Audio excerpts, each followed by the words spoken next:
Chapter 691.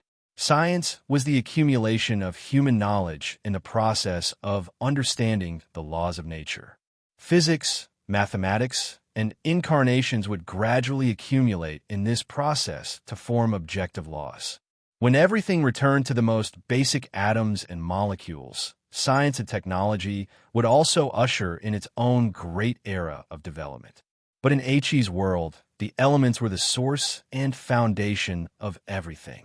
Many substances were created from the elements. Research and exploration of elemental magic existed throughout the growth of every civilization and society. The magic system was the most mainstream knowledge system in this world. Mages were scholars. They needed to accumulate power and knowledge through studying. Theoretically speaking, it was as unreliable as a 7- or 8-year-old child becoming a scientist instead of going to school. If such a thing really happened, it would either be a transmigrator whose soul had transmigrated or a magical beast in human skin.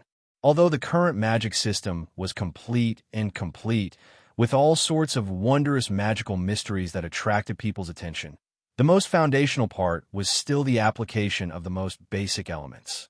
High-temperature flames would cause explosions. The ignition point of substance would also mean the end of the substance. Fierce winds would bring powerful pushing and cutting power, which was the direct manifestation of invisible power. Water's permeability was just as important as life itself. The earth silently bore everything, including mortals who needed to survive. That was why fire magic was developed into all sorts of area of effect attacks. Water magic had a large area of effect, a high temperature, and astonishing damage. Water magic had the weakest attack power, but it had many variations and certain healing abilities. Low-level earth magic was specialized in defense, but when it reached high-level earth magic, no matter if it was destroying or building walls, nobody would be able to compare. This was quite similar to the natural sciences, which used the laws of nature to develop. Didn't basic mechanics, magnetism, and electricity all come about in the same way? First, the special effects of substances on the surface would gradually be analyzed. Then, the discovered laws and technology would be used to modify nature, and special man-made objects would be used to create one's own high-level civilization. So, I was wrong from the very beginning. This type of teaching was even more effective than learning everything from the very beginning, especially from the perspective of someone who had succeeded. If I still couldn't learn this type of personal experience, I would truly be an idiot. Harloise didn't simply place the soul books of the ice and snow mages in front of me. As an ordinary mage, her understanding of magic had long since surpassed the limits of what the ice and snow mages could understand. She had categorized and summarized the entire magic system, and had a deep understanding of every mainstream and branch magic school. On top of this foundation, she gave me a reading list so that I could have a bird's-eye view of the entire ice and snow magic system. Then, I could choose the branch magic I needed based on my own conditions and needs. Only then would I be able to learn the branch magic that I needed through the soul book of the mage of that particular branch magic school. Although ice and snow are elements that already exist in the natural world, they aren't basic elements. Rather, they're a composite concept composed of two concepts. The first is water, and the second is low temperature. Only when both are present will ice and snow be created. That's why most ice and snow mages will study water magic as well. Or it could be said that the ice and snow mage job class originally evolved from water mages. If you don't have water magic power, it'll be very difficult for you to cultivate ice and snow magic. Don't ask me how you learned ice and snow magic. Just think of it as a wild animal's instincts. Harlowe's categorization of ice and snow magic was completely different from the traditional way of categorizing magic spells based on their effects and historical inheritances. Her categorization of ice and snow magic was more like a reference book. Many ice and snow magic spells are extensions of water magic. For example, summon water elements to create a wall of water. When combined with low temperature, you'll create an ice wall with excellent defensive power. For example, ice cones with astonishing attack power. More than 70% of the spell formulas are identical to the famous weak two-circle water ball spell. As Harloise explained, the entire system of ice and snow magic was completely revealed. That was the result of countless people's research. However, they were all scattered bits of knowledge.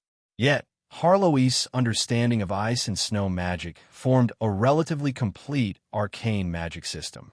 Ice and snow magic was divided into two major categories. One was ice magic, while the other was snow magic. In Harloise's eyes, they were two completely different magic systems. Ice is the special form that water takes when it's in a low temperature. The spell formulas for ice and snow magic are relatively simple. Usually, you just need to rapidly freeze water and then use the ice's sharpness, hardness, quality, and low temperature to injure your opponent. If you want to be good at ice and snow magic, you'll need to have an excellent foundation in water magic. Only then will you be able to make ice and water unpredictable and difficult to defend against. As Harloise demonstrated, the water ball constantly froze on her arm, transforming into ice swords, ice hammers, and ice shields as she pleased. The most ridiculous part of all was that she actually transformed into a gigantic geared electric saw. The water part was in charge of agility, while the sharp ice part was in charge of killing. A 9-section whip, a 3-section staff, an ice weapon that could transform at will, and an ice spear that could be of any length at will. Perhaps I've been using ice weapons incorrectly all this time. The most famous ice magic systems include the Arctic Sea Snow Dancers and the Bearman Snowman armor. Many of them are magic warriors who cultivate both magic and martial arts. This is because large-scale ice magic consumes too much mana and is too slow, making it unsuitable for pure mages. Small ice weapons can appear and disappear unpredictably, and they're far too useful when paired with martial arts cultivation. Out of all the ice warriors, your Aurora Knight is one of the most outstanding ones. Their ice swords and ice armor that can transform at will are incredibly powerful. However, they have the most mana, and their usage is far too crude. They're basically a bunch of magical beasts with a low degree of development. I silently nodded. The Aurora Knight's combat techniques were indeed quite crude. In the air, they would use ice bombs and ice spear charges. On the ground, they would use Frigid Maw as the main knight, with the Aurora Knight as support. Even though they had an incredible amount of mana, their destructive power and combat strength couldn't compare to mages of the same level. Snow magic is one of the major categories that I've categorized myself. It's an ice magic that imitates the natural world's ice and snow calamities. It's a series of ice magic spells that mainly use low temperatures to kill the opponent. There are far too many such spells, such as Blizzard, Polar Avalanche, Frost, and so on. Your Ice Aeon is one of them. The advantage of imitating the natural world's snow calamities is that the spell model is easy to construct, and the attack power and area of effect are quite satisfactory. There won't be any laughable scenes of using 10 mana for nothing. This is quite common in ice magic, where you can create a super hard ice spell that still won't be able to kill the opponent. The disadvantage is that the spell model is fixed, and the spell's trajectory is obvious. It's easy to predict and dodge. Also, the larger the scale of a snow magic spell, the more it will require a low temperature. This means that it will require a tremendous amount of mana and a long casting time. No matter how powerful a spell is, it'll be meaningless if it's too slow. However, some idiots also began to pursue it. No matter how slow it is, as long as I clean the entire map, you won't be able to escape. How should I evaluate this? This isn't the work of a mage at all. It's a pure waste of mana. It's so stupid that I don't even want to say it. Yep, I'm not talking about you. Do you believe me? Harloise had given me an entire system of ice magic, but the worst part was that she had only just begun. This, and this are all the spells that you need to learn. After learning all of this, you should be able to fill up your completely empty spell list. In the future, apart from casting forbidden spells, you'll only be playing with ice swords. Don't even mention that you're my disciple. I can't afford to lose face like that. There were more than 30 soul books and more than 400 ordinary magic books. I was already feeling like I wanted to become a truant. Previously, I had spent an entire night just reading a single soul book. Not only that, I had even temporarily sunk into a strange state of confusion about who exactly I was. This type of teaching method, where one's soul memories were directly poured into one's brain, wasn't something that an ordinary person would be able to accept. Another stack of books was placed on the table next to me. This time, there were more than 60 soul books. In order to become a top-level ice and snow mage, you need to at least make up for water magic at the level of a legend-ranked mage. Even if you can't cast a single spell, your theoretical knowledge should at least be up to standard. You're so lucky. Water magic is also one of the 4 elements. I have far more here than ice magic. Following that, another floating disc brought a stack of books. Right, you're using magic just like a magical beast's natural talent. Actually, many warlocks and dragon bloodline mages do the same. You can refer to their memories and combat experience. What's wrong with you? I'm trying to teach you out of goodwill, but you actually dare to play truant? Chapter 692. From a certain standpoint, Harlow's teaching method was indeed quite effective. Not only did she teach me knowledge from books, but she also taught me practical combat experience. This was basically cheating. On the other hand, this method of learning was far too dangerous. Apart from obvious physical characteristics, the difference between an individual and another individual would be their internal nature. And this so-called internal nature was nothing more than a person's memories and soul. Personality was the product of both memories and soul. Since memories could be transplanted, wouldn't personality be transplanted as well? And Harlow's gave me a definite answer. She had previously mass-produced low-level mages who were exactly the same. In that case, this was a philosophical question. When a person's memories were replaced by an outsider's memories, would that person be the original person or the outsider? Their physical body would be the original person, but their personality and memories would be someone else's. Am I me because my physical body is me? Is it because my soul is me? Is it because my memories are me? In that case, is it because my memories are me? In that case, if my physical body is cloned and my memories are poured into it, is it also me? Cough. Not only was such a question a tongue twister or a word game, there was no answer at all, so it was best not to take it too seriously. It was just that when someone else's memories were poured into one's mind, and the past events in the soul books were like your own personal experiences, it was quite easy for a person with a weak soul and ego to lose themselves. In the end, they would become vassals of memories and knowledge, becoming the physical body of the memories in the soul books. Harlow's didn't tell me what the consequences of mass-producing mages would be like. Just thinking about it would be like shooting yourself in the foot. She had personally harvested all these soul books. Once the souls that had lost themselves were revived, they would naturally seek out the culprit for revenge.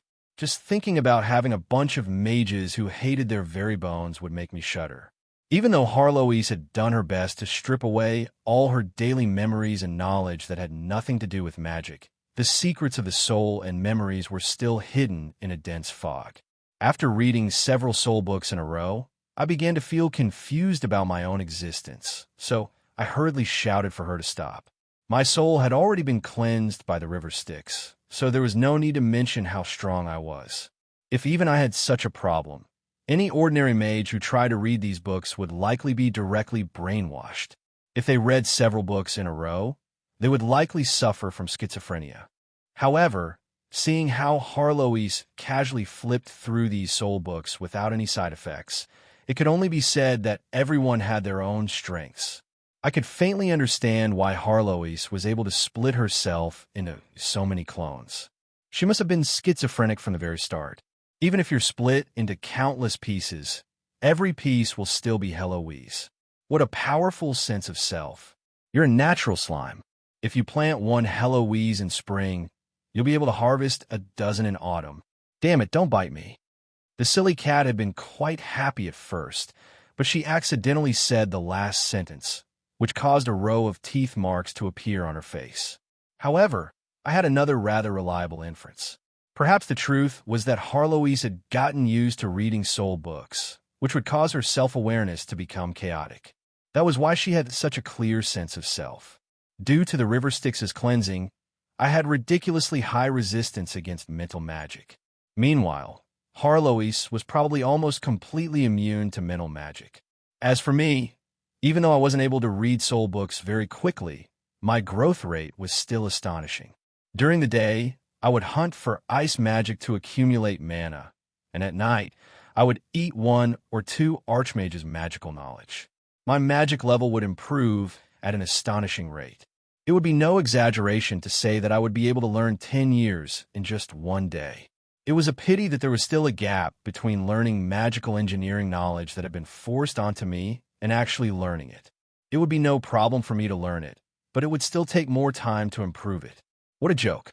The tremendous amount of new knowledge that I had obtained helped me to restart my research on my Ice Element myth-ranked weapon design.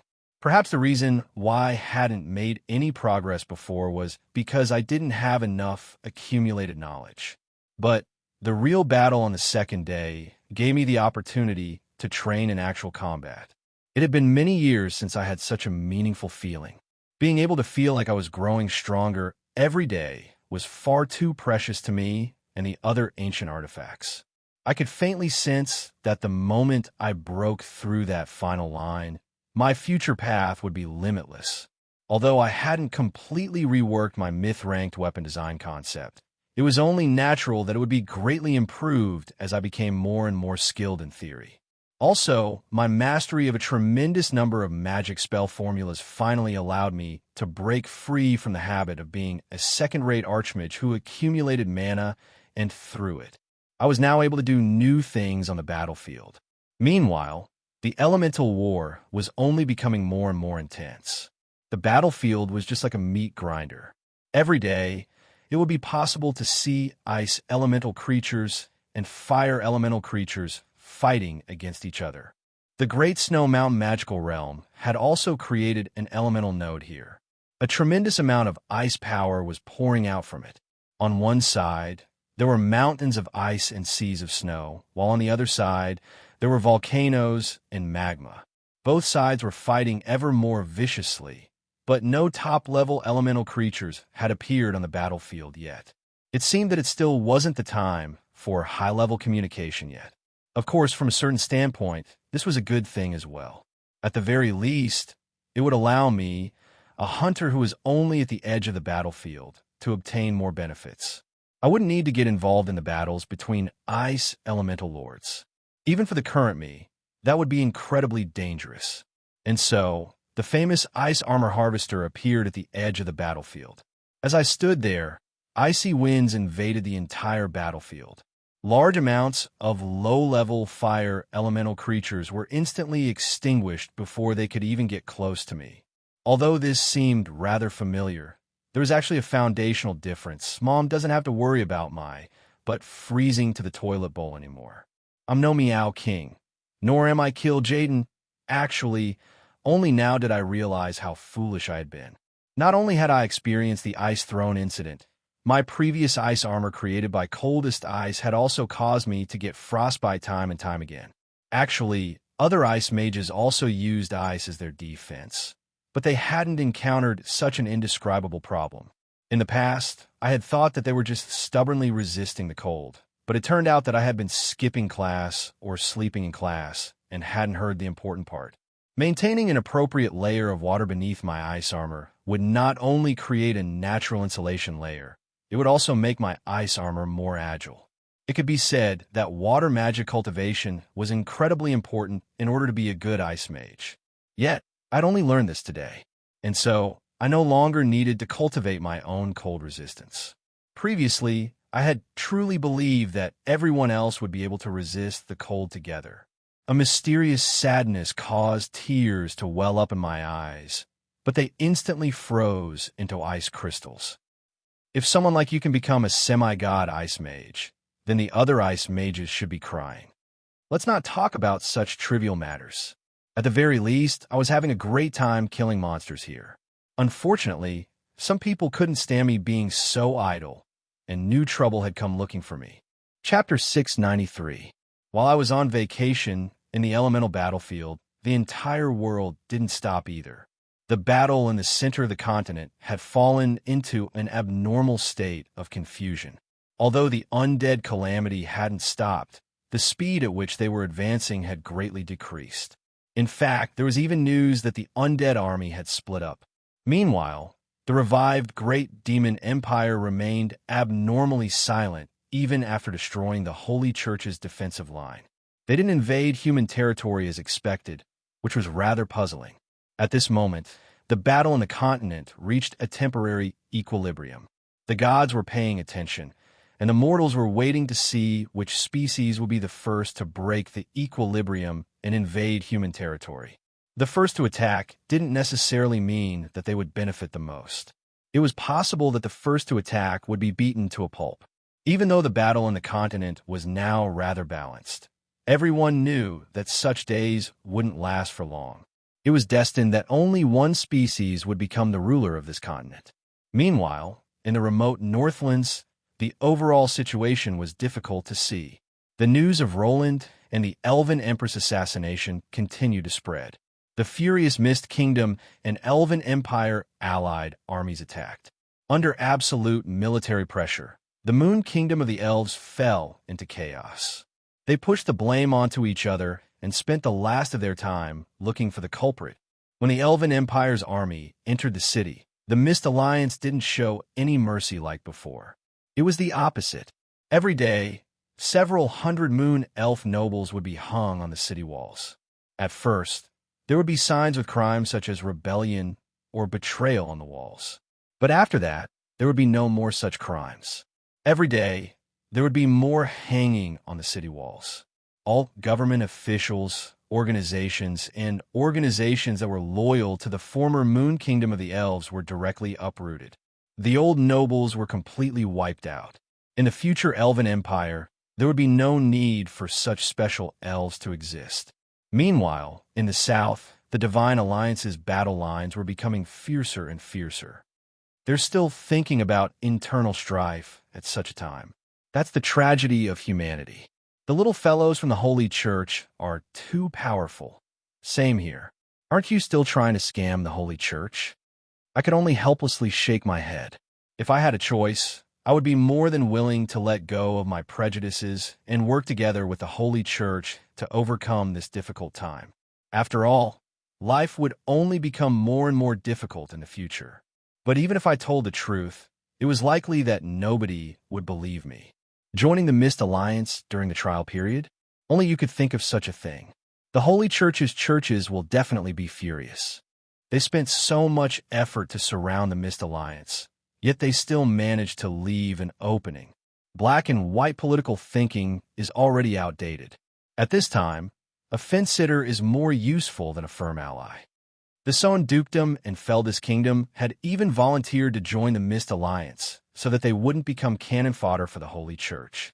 If they had joined the Mist Alliance at that time, that would have been the equivalent of making the Holy Church and the Mist Alliance's enmity with each other obvious. Not only would the Mist Alliance's defense plans have to be completely revised, but they would also have to shoulder a heavy burden. Once the Mist Alliance's southern expansion connected with the countries of the Holy Northern Alliance, it was likely that there would be many more kings who wouldn't be able to sleep at night.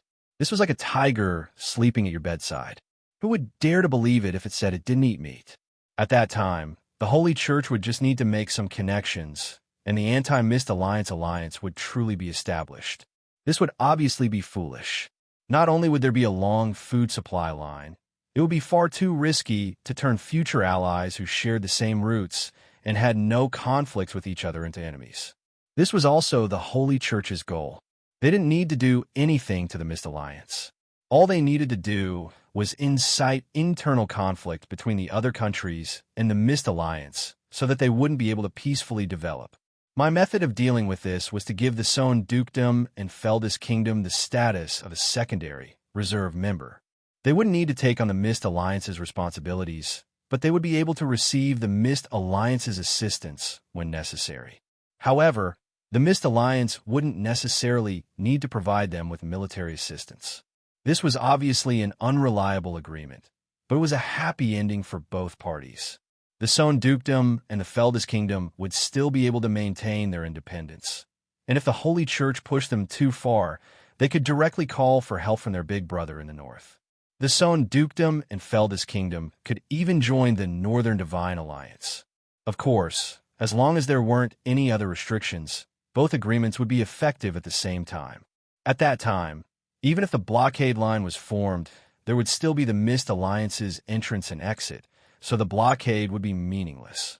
And if the Northern Divine Alliance forced the Sohn Dukedom and Feldis Kingdom to join, the Mist Alliance would definitely send troops. At that time, it would be obvious who was right and who wasn't. Was this alliance agreement between reserve countries reliable? It wasn't reliable at all. However, mutual benefits made this alliance incredibly effective. Perhaps this was only a political word game, but it was far more effective than being direct. This was an actual mutual benefit between the two countries. The Sohn Dukedom and Feldis Kingdom needed a backer to support their independence, while the Mist Alliance needed a southern supply line. The politics of alliances in this world were still in the Middle Ages. It was rather straightforward. Either you agreed to it or you didn't. It didn't matter if you agreed to it or you didn't. However, the strange alliance that was abnormally strong due to the mutual benefits was an idea that I had come up with from a certain case in another world. Of course, while the idea was good, there were always unexpected things in reality. The Feldis Kingdom's political situation had recently become unstable. The loyal believers of the Holy Light Church had begun gathering without permission, and the domain lords who were close to the Holy Light Church had begun criticizing the royal family for not being in power. I can guess what will happen next. The royal family will definitely meet with an unexpected incident and die out. The domain lords who are close to the Holy Light Church will be encouraged by the public to confer the title of king, and the entire country will begin to tilt towards the south. The Holy Church is far too familiar with this. Do you intend to just watch all of this happen? Of course not. Although the benefits are outside of the country, we still have to fight for what we should. We've long since sent out our scouts and spies. The Mist Alliance sent out a 1,000-man elite squadron at once. Right now, the Holy Church and our spies are probably fighting to the death in another country's capital. Right? There's also an elite squadron from the Church of Law. We can't fall behind in spreading our teachings. The spies from both sides were fighting to the death in a third country's territory for the sake of their own organization's benefits. They wouldn't reveal their identities even if they were about to die. This scene was becoming more and more like a spy movie. However, my revenge had only just begun. Actually, I've always wanted to ask, what have you been writing recently? Estrada's sayings? What kind of nonsense is that? For a church, there's nothing more dangerous than internal conflict caused by differences in teachings.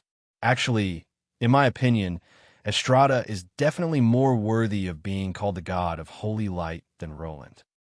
An evil cult that's trying to divide the believers? Yep, an evil cult that has a true god. Don't you find that interesting? I think that Estrada won't agree.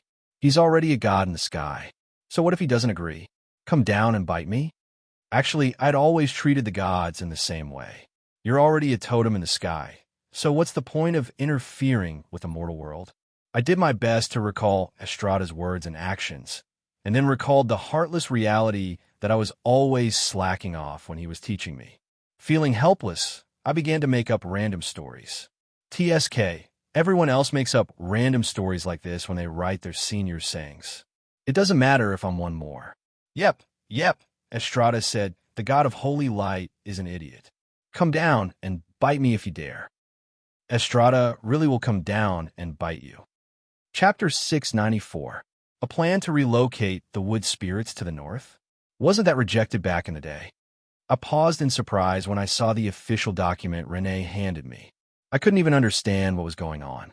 In order to create a comprehensive defense plan for the entire Northlands, I had tried my best to convince Amelia to relocate a portion of the wood spirits to live in the Northlands. That would greatly alleviate the food and environmental problems in the Northlands. But in the end, no matter how much I tried to entice her or how many tempting conditions I promised her, she always said I don't have the conditions. Why did she change her mind? Take a look for yourself. There were many details on the document. One of them was a feasibility report that caught my attention. Feasibility report on planting the Forest of Dreams in an active volcano environment. The report was quite simple. It only gave a general idea. The general idea was that with enough geothermal energy, the seeds of the Forest of Dreams would be able to sprout and bloom. Then, as long as the geothermal energy could be maintained until the Forest of Dreams expanded to a certain area, it would be able to achieve internal balance. A new Forest of Dreams would then be able to establish itself in the Northlands. This is wonderful news. If it succeeds, our food shortage will be reduced by at least half. We'll also have a powerful nature alliance, which will be greatly beneficial to the entire Mist Alliance. Renee, why do you seem so unhappy? Is there a problem with what I said? No problem. Please continue. I can't stop you. It was quite obvious that she was angry. But based on my many years of experience, young women would often go into a period of irritation for inexplicable reasons. Trying to get to the bottom of things at such a time would only invite trouble. At such a time, as a mature gentleman, I should— Do you have a stomachache? Cough, I understand. I have some painkillers that I got from the elves. All right then, this girl actually glared at me before leaving without even saying goodbye. She was so rude. I really want to see who taught her to be so rude. Didn't you teach her to be like that? Cough, cough. Let's not look into those random things. At the very least, it would be great news for the entire Mist Alliance if a portion of the wood spirits could migrate to the Northlands. The devils had worked so hard to create a volcano eruption. The result was that not only did the Northlands have a reason to not participate in the continent's internal strife, they even received reinforcements from the wood spirits. Due to the elemental war, the ice elemental plane and the Mist Alliance's relationship had improved by leaps and bounds.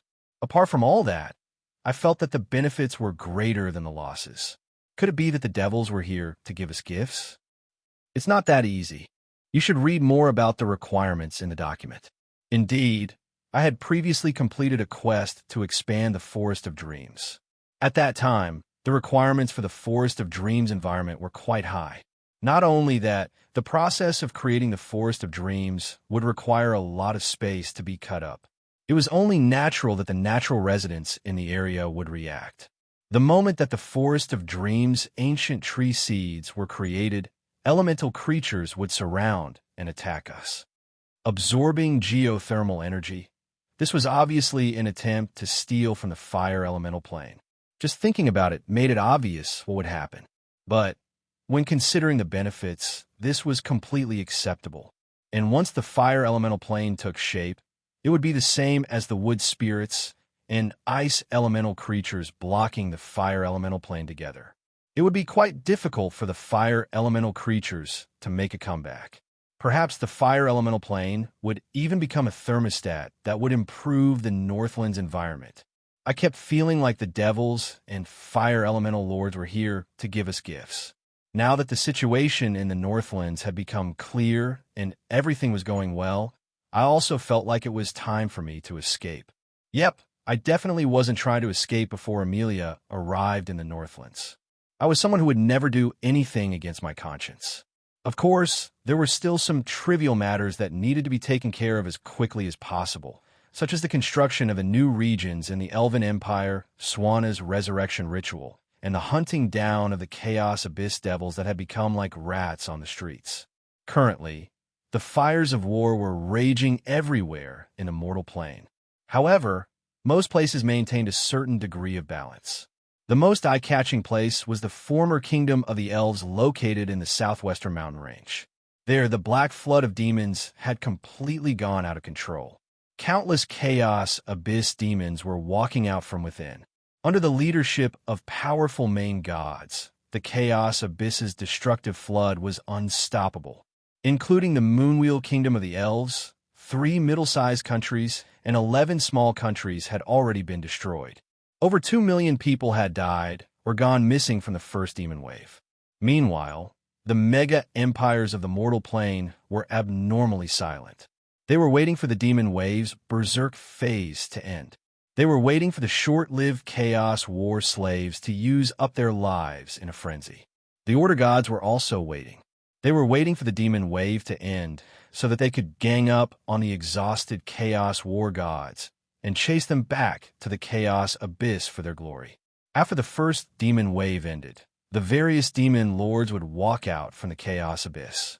That would be the true chaos abyss expedition army. This would be a battle of attrition that would determine the fate of the world. The will of the chaos abyss watched over the first demon wave. It was impossible to defend against the first demon wave. This was something learned from countless previous holy wars. The Moonwheel Elves' experience once again proved this to be true. One couldn't blame the observers for being cold-blooded. Since it was destined that humans would be used up, the Moonwheel Elves would naturally choose the citizens of other countries. Every day, tens or even hundreds of thousands of warriors and civilians would die. The hungry demons wouldn't be able to distinguish between civilians and soldiers. Every day, more than 10 times the number of refugees would be born. Farmers would abandon their fields, and militia would abandon their villages. Nobody would punish them, because even the domain lords who had always been high and mighty had abandoned their own territories. It was said that even the military observers sent out by the various countries had lost several thousand people in this calamity. The observers had been observing the battle from what they thought was a safe underground fortress, but they never expected to encounter the deep-rock demons that had burrowed into the ground. The observers had been observing from high mountains, but they never expected to encounter the Chaos Abyss's demon dragons. The observers had been gathering information from several countries away, but they never expected that several countries would simultaneously be destroyed by a single demon god sword.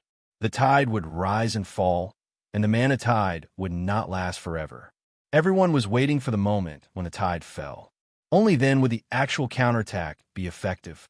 It was precisely because of the eruption of war everywhere, especially the arrival of the demon wave, that all the countries entered a state of war. All the countries began to expand their armies in preparation for war. The countries' industries were also being fully militarized. However, there were two calamities that arrived even earlier: the plague of the dead and the famine of the living. It really is as if the 4 nights of Armageddon have arrived. The famine that I had anticipated arrived even faster than I had imagined. All the countries were collecting military food, which meant that there was no food available on the international market. The arrival of the refugee wave and the loss of large amounts of human territory further exacerbated the spread of the famine.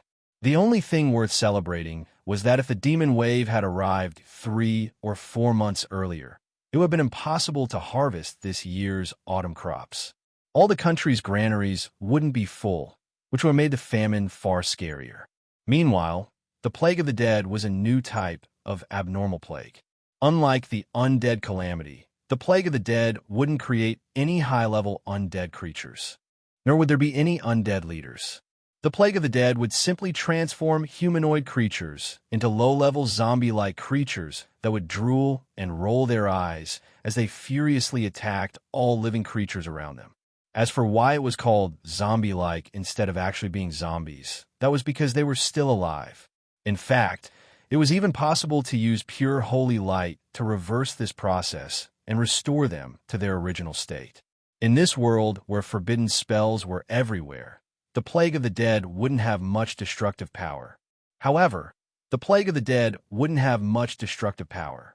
If the source wasn't quickly cut off, a town would become a ghost town, and the zombies would starve to death within 10 days. They wouldn't even be able to reach the next town. The plague of the dead wouldn't have as much destructive power as the standard undead calamity. On the other hand, no matter how the undead emperors tried to explain themselves, and they didn't try to explain themselves, it was obvious that someone else was controlling the plague of the dead. Another piece of news announced the end of my vacation. Chapter 695. If possible, I don't want to hear that legend's name at all. The person at the top of the calamity rankings, the person whose name couldn't even be mentioned, hadn't returned. Yes, he didn't reply. The man didn't reply. Because he was too happy. He said it twice more. In front of me was a package that came from the Chaos Abyss. Within it was a shiny red gemstone that was as large as my palm. It was dazzling, and if one used an arcane magic's vision to look at it, they would be instantly blinded. Sun King's divine right, ruby, item grade, artifact. This gem came from the crown of the ancient sun god, whose name has been forgotten. It contains the understanding and worship of light of that sun civilization. Value, unable to calculate. Yes, it got it, and in the process, kill it as soon as possible. I didn't want to know what the system had left out, but I already had a faint idea. That was because along with the package, there was also a short group photo taken by the gnomes. In the photo, there was a big-mouthed monster and a birdman in a wedding dress. This made me feel that it was great that I wasn't invited to the wedding. He actually defeated the ancient sun god. From a certain standpoint, I had nothing to say to that person. As for whether that birdman was male or female, or male or female, or how he was defeated, I would rather not know than ask. Let's discuss that person's message first. Talking to the charming Aloyo made me understand the beauty of the outside world. The infinite multiverse and the various species are fascinating. Lord Roland, I finally understand what you mean when you say, my journey is the sea of stars. From today on, the journey of Beifong Heralt will be the sea of stars, too. So, he wasn't coming back? Sea of stars? Was he planning to go to other planes? It wasn't anything difficult for him, so why did he have to specifically mention it? Wait, if he didn't come back, how was I supposed to complete the quest my system gave me? She really would pour the spring of the drowned woman on me. Don't worry, I'll consider this mission completed. I'm very satisfied with the results. My system, who had been furious just a moment ago, was now obviously delighted. Just as I was filled with doubts, the creator goddess of chaos actually explained everything to me. He has already left this crystal sphere to wreak havoc in other worlds. What? Leave the crystal sphere? He directly left this universe and went to another universe? How did he do it? You can do that? At first, I was stunned. Then, I didn't know whether to laugh or cry. Then, I felt inexplicably happy. Maybe we should hold a celebration party to celebrate that the universe is finally safe. Agreed. Seconded. Even the silly cat was happily nodding her head. It would seem that a certain someone's deterrence was far too astonishing. So be it. There won't be a next time anyway. However, it seemed that I spoke too early as the hard-working delivery boy delivered his second package to me. I originally thought that it would be the remaining myth-rank material, but when I opened it, I found a letter and a map.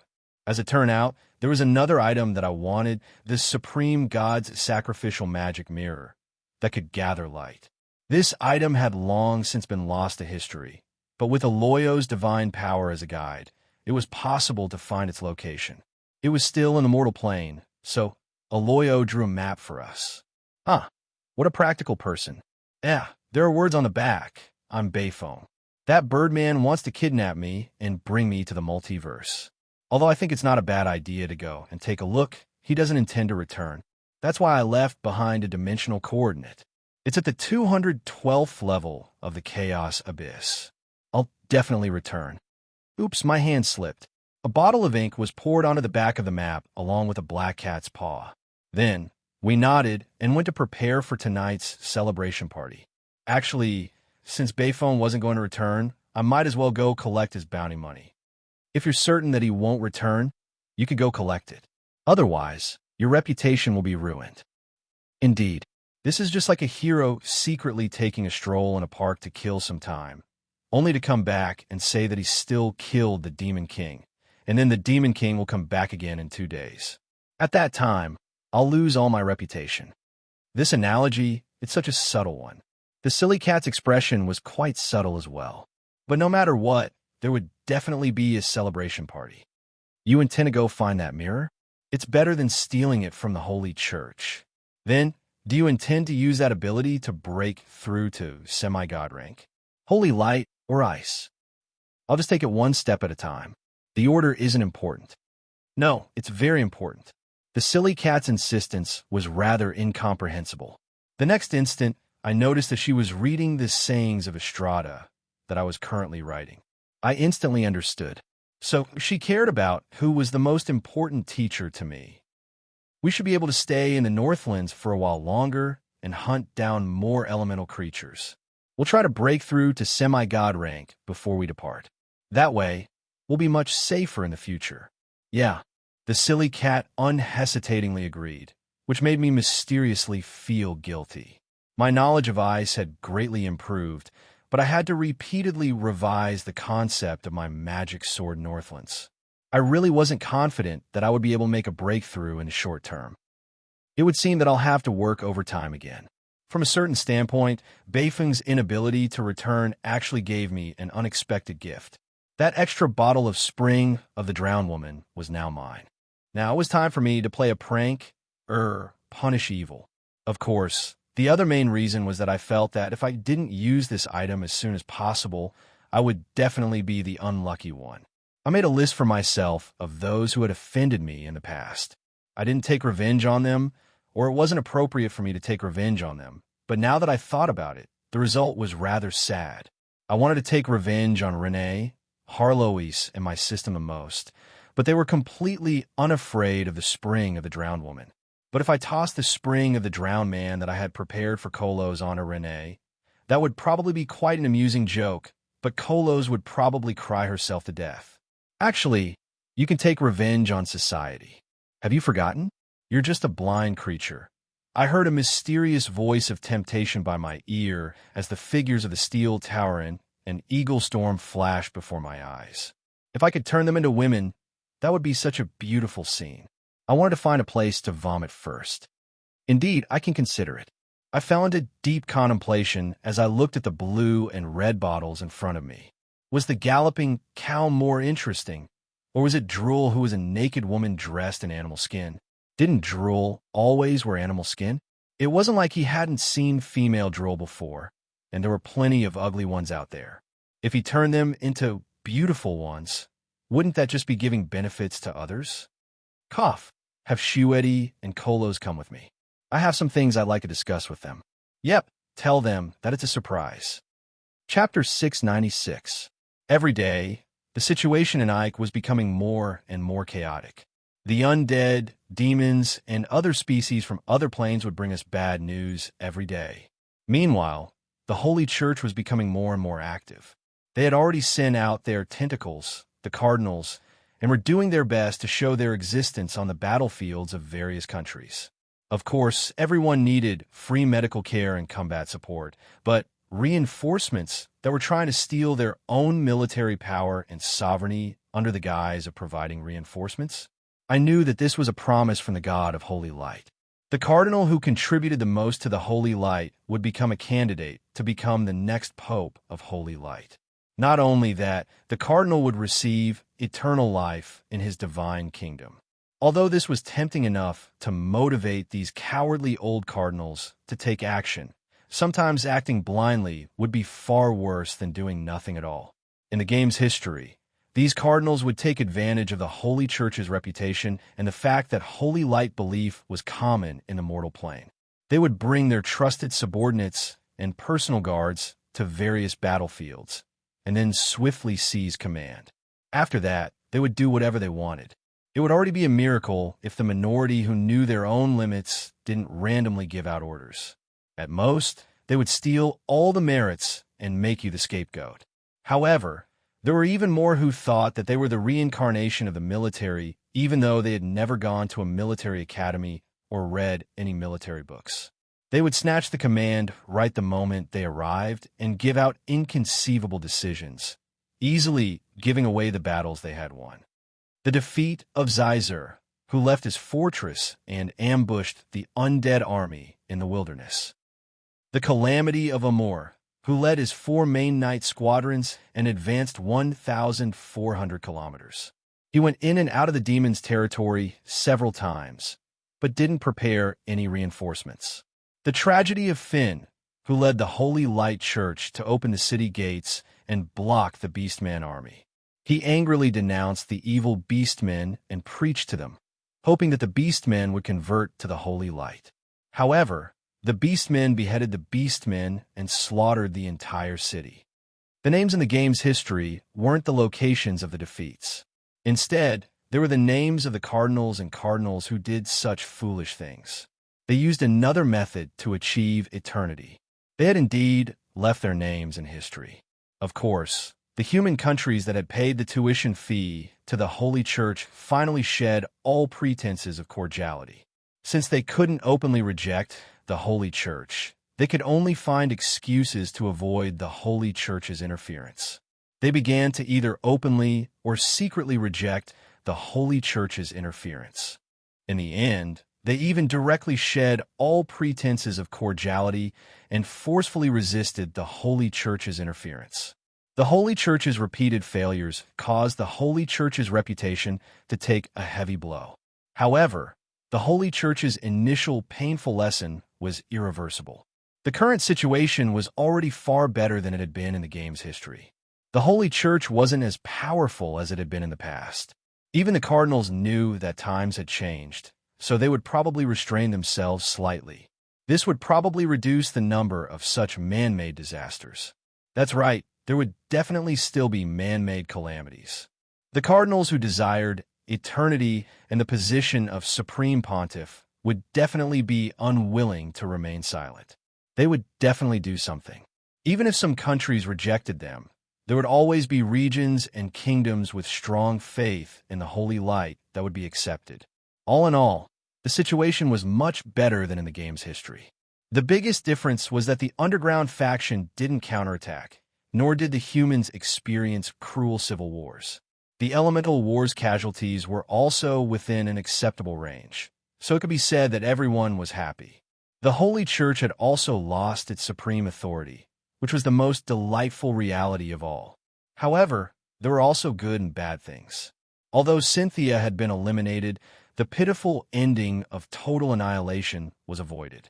This also broke the cycle of the Holy War on a different level. Without the will of the Chaos Abyss controlling the Chaos Abyss, it was likely that the Chaos Abyss would explode with its most terrifying power. Of course, I had already done everything that I could. Things had already developed far better than I had expected. This world didn't belong to me alone. I still believed in the tenacity of the humans, elves, beastmen, and other species. I believed that they would be able to survive this calamity. Even if I didn't believe in them, there was nothing I could do. This world was far too large. Nobody would be able to take care of everything when faced with the entire world's flames of war.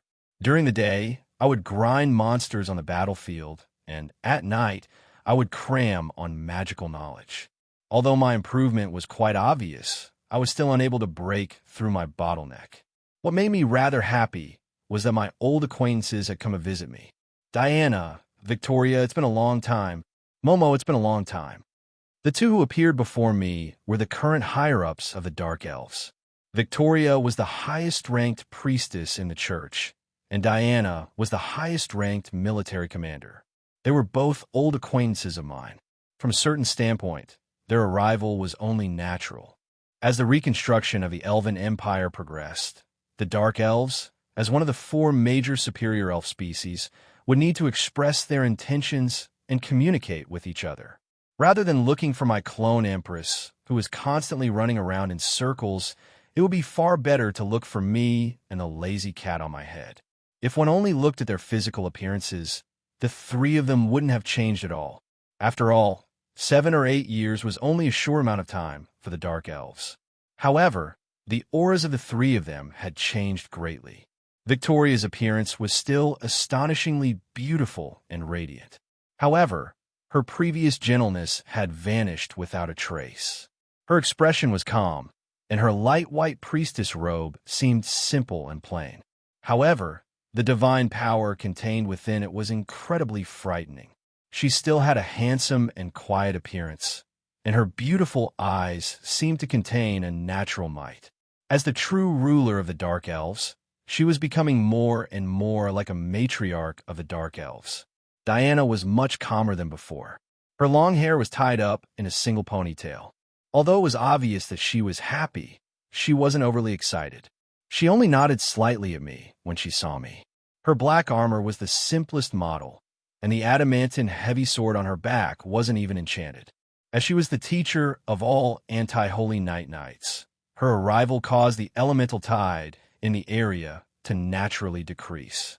Momo, cough, cough. Let's get down to business. I definitely didn't recognize this dark elf who was staring at me and shouting, "Harvest season," and Her Highness Renee isn't bad at all. She's also a mature version of herself. It was likely that she had changed the least out of all the dark elves, both internally and externally. The past few years hadn't left any traces on her at all. When acquaintances met, it was only natural for them to talk about the past and the future. Although we had all been subordinates in the past, I was now free of all responsibilities, so there was no need for me to act like a bureaucrat or put on a dignified front. The Dark Elves didn't have any specific missions. They were simply here to talk about the past and prepare for the upcoming Elven Empire. I also learned from them that the current situation in the underground was quite good. Under the control of the 4 underground autarchs, more and more underground residents were successfully migrating to the Northlands. However, what made me feel rather helpless was that no matter how much they wanted to see the sun and the ocean again, no matter how certain they were, at least 70% of the residents requested to return to the underground the next year. The sky is so scary. I feel like I'm going to fall into the sky at any moment. The wind is so scary. There are at least several dozen different species and magical beasts in the air. I don't feel safe at all. It's so cold. The underground is much warmer. There are all sorts of strange reasons. In the end, it was already good enough that only 1 out of 3 people would be able to migrate to the underground. As more and more people migrated, the underground residents learned the truth. The legendary surface world wasn't as beautiful as they imagined it to be, and their own world might not be so bad. The number of people requesting to migrate to the underground drastically decreased. Of course, the other side of the decrease in the number of underground residents was that the underground autarchs were doing quite well. The Underground Alliance, which nobody expected to be obeyed for a long time, became the cornerstone of the new generation as the Dark Elves, humans, beastmen, and dragons gradually became one. The trade of ores brought in sufficient resources, and the Church of Law made society more stable. It wasn't a crime to eat one's fill and wear one's clothes. This boiling land of exiled people actually began to cool down. The complete alliance of the 4 underground autarchs, along with the constantly patrolling dragons in the sky, caused those with wild ambitions to restrain their ambitions. Those who dared to challenge the entire new underground order were either boorish people who believed themselves infallible or idiots who were eager to die. The underground world, which was becoming more and more peaceful, naturally became more and more suitable for the natives to live and work in peace. Trade brought in large amounts of goods from the surface world, while special products from the underground world could be sold for high prices. Staying in the underground world seemed to be much better than migrating. When their own lives were obviously getting better, people wouldn't consider migrating. Out of the 4 underground species, the underground beastmen migrated the most to the beastmen plains. After all, their own species lived there. Due to the dragons being far too few in number, they still lacked a sense of existence. The Dark Elves, who had abandoned Rose's belief system, wanted to live in peace with the other species and even live together. Although they still needed some time to get used to each other, at the very least, the 2 species wouldn't fight each other the moment they met. Of course, one of the main reasons for this was that the Dark Elf Society was gradually abandoning the slavery system. And the busiest and most chaotic of all were the humans of the underground world. They were the largest faction in the underground world to begin with. The underground world, which had the largest population, brought with it a large population. Unlike the other species that were relatively unified, the human city lords of the underground world were similar to the domain lords of the surface world. They were only responsible to themselves and were already used to living in the underground world where they were divided and theft. It could be said that the human underground autarch had it the hardest, just mediating the conflicts between the underground world and the other underground cities took her a lot of effort. I furrow my brows. This was indeed difficult to deal with.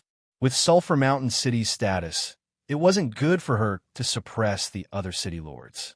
The human domain lords were all used to infeffing each other, and if she tried to be a dictator, all the other domain lords would oppose her. If it wasn't for the fact that, and had a strong backing, she probably wouldn't even be able to keep her position. Looks like I'll have to find a chance to kick that brat Adam out of the underground world and take some responsibility. He's probably had enough of hanging around outside, and it's about time for his vacation to end. Roland, we're back. This was truly the case of mentioning someone, and they would come. Adam actually returned first, and before he could even enter, his voice sounded out. What's this little red bottle? A potion that's the same color as my hair? I'm thirsty, can I drink it? Chapter 697. Wait a moment, don't touch that. That's the spring of the drowned woman. From a certain standpoint, I still had a conscience. If Adam really drank it, not only would Marguerite and not let me off the hook, just thinking about how impactful a female version of Adam would be was something I couldn't handle, so I hurriedly shouted for him to stop. The spring of the drowned woman? A gender replacement potion? However, the one who was the most excited wasn't Adam, who hurriedly tossed aside the bottle. Instead, it was Victoria, who had been maintaining her calm appearance. I paused in surprise for a moment, but then I recalled that back in the day, when Kolos and Harlois were together, Victoria had probably heard my promise to Kolos. Back then, even if she saw it and was anxious, she couldn't express it. After all, it was Rose, the venerated ruler of the Dark Elves, who had turned him into her. The consequences of attempting to remove the gods' punishment would be the same as defying the will of the gods. The her, back then, wouldn't be able to bear the consequences. Besides, back then, she was still Rose's priestess, which was a privilege reserved for women.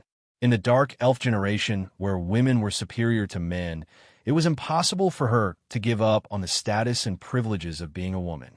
However, had lived as a man for the past several centuries, and had only lived as a woman for a few years. Mentally, he had always thought of himself as a man. Now that he heard that there was a chance for him to regain his male identity, he was delighted. Your Highness Roland, is this for real? You can turn me back into a man? That's wonderful. Victoria immediately came over to me. Her gentle and beautiful face was right in front of me, and her faint rose fragrance had a hypnotic effect. This guy was even more difficult to deal with than before. Behind her, her older sister was looking at me with a pleading expression, as if she was waiting for me to give her an affirmative answer. This won't be easy. It was indeed difficult to refuse an old subordinate's pleading. However, I had already promised Kolos, and she should have arrived by now. That was why I placed the potion on the table. Although Victoria was also quite pitiful, since I had promised her earlier, this is the spring of the drowned woman. It can only turn men into women. The spring of the drowned man can turn women into men. Your Highness Roland, I heard you found the spring of the drowned man. Where is it? Where is it? At this moment, the one who rushed in with an extremely joyful smile, isn't it Kolos who just arrived? Her joy made her flower-like smile even more radiant. The moment the wild elf entered, she continuously giggled at me. I rubbed my head helplessly. Maybe this was fate. System, you really didn't want to trick me on purpose, right? No. Have you forgotten? There are few in this world whose luck value is lower than yours. Do you think that just because their luck is lower than yours, fate will allow them to easily remove the curse? Don't worry, it's the two of them who are doomed, at least for now. Kolos was delighted to see that Victoria was here. The two of them shared the same fate, and they had a good personal relationship. They often wrote to each other and talked about many private matters. Of course, she was happy to see her sister here without any prior arrangements. She then noticed that her sister was looking at her with unfriendly expressions. The wild elf girl's face instantly paled. She realized that the reason why the two of them had such a good relationship was because they shared the same fate. And now, the only antidote was right in front of her. Even if we're sisters, this is the only thing I can't give up. That's right, Sister Kolos. Let's have a fair competition. I felt rather uncomfortable hearing the word fair competition come out of a dark elf's mouth. But soon, I was able to understand what the dark elves meant by fair competition. Your Highness Roland, 200,000 gold coins, 10,000 justice points, and 30 beauties of various species. Please rest assured that this is all my personal property. It's completely legal. If you have any special requests, Please let me know. It won't be just money. No matter if it's the beastmen of the northern icy plains or the fishmen of the coastline, I'll satisfy them all. All right then. It was quite fair of me to directly bribe me. Meanwhile, Kolos opened her mouth wide with an expression of disbelief. In the end, she was unable to say anything and could only look at me with an expression of wanting to cry. Victoria was the true leader of the Dark Elves. Not only did Dark Elf society have a system of slavery, it also had a theocracy and a system of private ownership. From a certain standpoint, all of Dark Elf society was under her control. Compared to her wealth, Kolo's meager salary was nothing at all. Besides, this potion was my personal property. It was only natural for me to do whatever I wanted with it. Kolos seemed to have noticed the difference in wealth between us. She had an expression of despair as tears silently flowed out of her eyes. Meanwhile, Victoria was looking at me in high spirits as she kept raising the price. I shook my head. This was becoming a farce. I had to say something. I promised Kolos before. Although it was only a verbal promise, I don't have the habit of going back on promises. Cough. I'm Harloise, Amelia, Eliza, and the opponents that you screwed over in the past. Are you sure that what you just said is convincing? Don't make things difficult for me. At the very least, I have a good reputation in their eyes. A beauty isn't moved? When have you ever been able to resist the temptation of money? Haven't you been so poor recently that you're even writing IOUs for food? You're looking down on me too much. Fine then, stop laughing at me through our soul connection. I admit that I'm slightly moved. If she had secretly discussed it with me, I might have considered it. But if I agreed so openly, wouldn't I be labeled as greedy and lecherous? Human society isn't Dark Elf society. If I have a bad reputation, it'll be quite troublesome to do many things. I took out the red potion and was about to directly hand it to Kolos, who was crying tears of joy. Victoria's face instantly paled, but she was powerless to do anything. But at this moment, Diana came over. She knelt down on one knee and raised her head to beg me. Your Highness Roland, I only have this one younger brother. I'm begging you. I'm willing to pay anything in exchange for your generosity. Please give my younger brother a chance to be a man out of consideration for all the hard work I've done for you for so many years. Tui, what did she mean by asking me to give her a chance to be a man? If word got out, wouldn't people think that I was a pervert who lusted after men? The guards outside were already secretly peeking at us. Are you all going to be unhappy until you ruin my reputation? I became even angrier, but I really couldn't reprimand this female knight who had always been so loyal to me. Victoria seemed to have discovered that I was amenable to persuasion but not coercion, so she immediately knelt down as well. She even went one step further and hugged my right leg as she wailed loudly. Your Highness, I'm so pitiful, truly pitiful. Nobody can understand my pain for so many years. Under Victoria's gaze, Diana was still unable to hug Victoria's thigh. But when Momo saw this situation, she pounced on Diana like a bird. Not only did she hug Victoria's left thigh, but she also rubbed her head against Victoria's thigh and muttered some strange words. What an amazing touch. Touch, pinch lick, young lady. What happened to your honor as a knight? Even if you don't have any bottom line, you should at least have some moral integrity. Don't drool. I wouldn't show any mercy to Momo at all. I unhesitatingly kicked out with my left foot, but I wasn't able to pull my leg away. Instead, she kept rubbing against me. When I reached a critical point, I felt a chill crawl on my back from my heels to my spine. I took a deep breath and smiled. Momo saw me smile and smiled back. Then, she froze. My left leg and Momo's were frozen together, but it was already much more comfortable than before. I silently pulled my right leg out from Victoria's grasp and limped over to a chair before silently sitting down. Asterisk thud. Thud. Thud. Asterisk the sound of my ice dark elf knight crashing against the floor echoed far into the distance. Momo was still giggling foolishly inside the ice. Everyone wanted to laugh, but didn't dare to. Although having a block of ice and a dark elf knight on my leg was rather embarrassing, my anger still made me seem rather dignified in front of my former subordinates. Where's that brat Shueti? Didn't I tell him to come? Kolos wiped away her tears and shook her head. He came. He heard about the spring of the drowned man and said that he wanted to go to the volcano to soak in the hot springs. He said that he'd come back to see your highness after a while. That sly bastard. He's clearly a bull, but why is he so sly? It would seem that the spring of the drowned man had already alerted Shuity, so he sent Kolos to scout ahead. This was going to be quite troublesome. But right now, I didn't have the time to care about the bull. Even though it was clearly their misfortune, why did it suddenly become my misfortune? Just what did I do to deserve this? Both of them have super negative luck. You're no better off. Misfortune will only summon even more misfortune.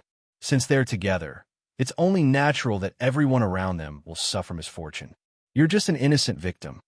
I felt rather helpless as I kept feeling like the two bottles in my hands were hot potatoes. I didn't really care about anything else. I wouldn't care too much about what Victoria and Momo thought. However, not only was Diana an honest person, she had truly given her all for my career and helped me gain a lot of fame. This was the first time that she had ever begged me, and she was even willing to give up everything she had. If I refused, not only would my other subordinates be bitterly disappointed, I would also feel quite bad about it. This was what it meant when it was easy to bully smart people. However, if you wanted to bully honest people, you'd have to go through yourself first. You guys can discuss it among yourselves. Tell me the final result. In the end, I could only play the ball. But soon, I regretted my decision to stall for time. That very night, a dark elf snuck into my bedroom. Not only that, she was the most beautiful dark elf in all of dark elf society. My dear Prince Roland, for that, I'm willing to give up everything that's most precious to me. I know that you have high standards, but I, the Queen of Darkness of the Dark Elves, am the best tribute to my species. I can satisfy all of your desires.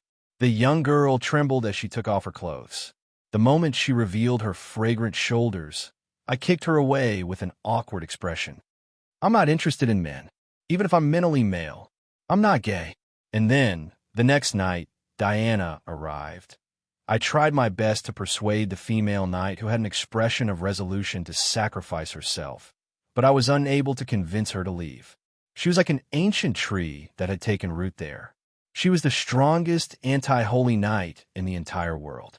Even I had no way of dealing with her. But fortunately, she was an honest person. She was difficult to convince, but easy to trick. In the end, we talked about the spirit of law and the knight's faith for an entire night, successfully making her forget about the mission that her younger brother had given her. Finally, she yawned and walked out of my room under everyone's ambiguous gazes. On the third day, I was only half asleep when I was woken up by a scream outside my door. I saw that Momo had activated a lightning trap, so I had Harloise cast a soundproof barrier on the door before I turned around and continued sleeping. I even had a good dream. However, the result was the scariest. It was said that Momo screamed for half the night. She was screaming for the first half of the night, but she became quite strange in the second half. During dinner, she even excitedly said that she had awakened a new interest and was even drooling as she talked. She even talked about the feeling of His Highness Roland's thighs.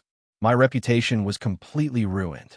Another result of my reputation being ruined was that on the fourth night, Crows, who was trembling uncontrollably, walked in wearing a thin white veil, hoping to make up for what had happened. And then, I spent half the night explaining everything to Crows and comforting her as she couldn't stop crying. When she finally calmed down, I sent her out, and then the guard saw me carrying a crying Kolos.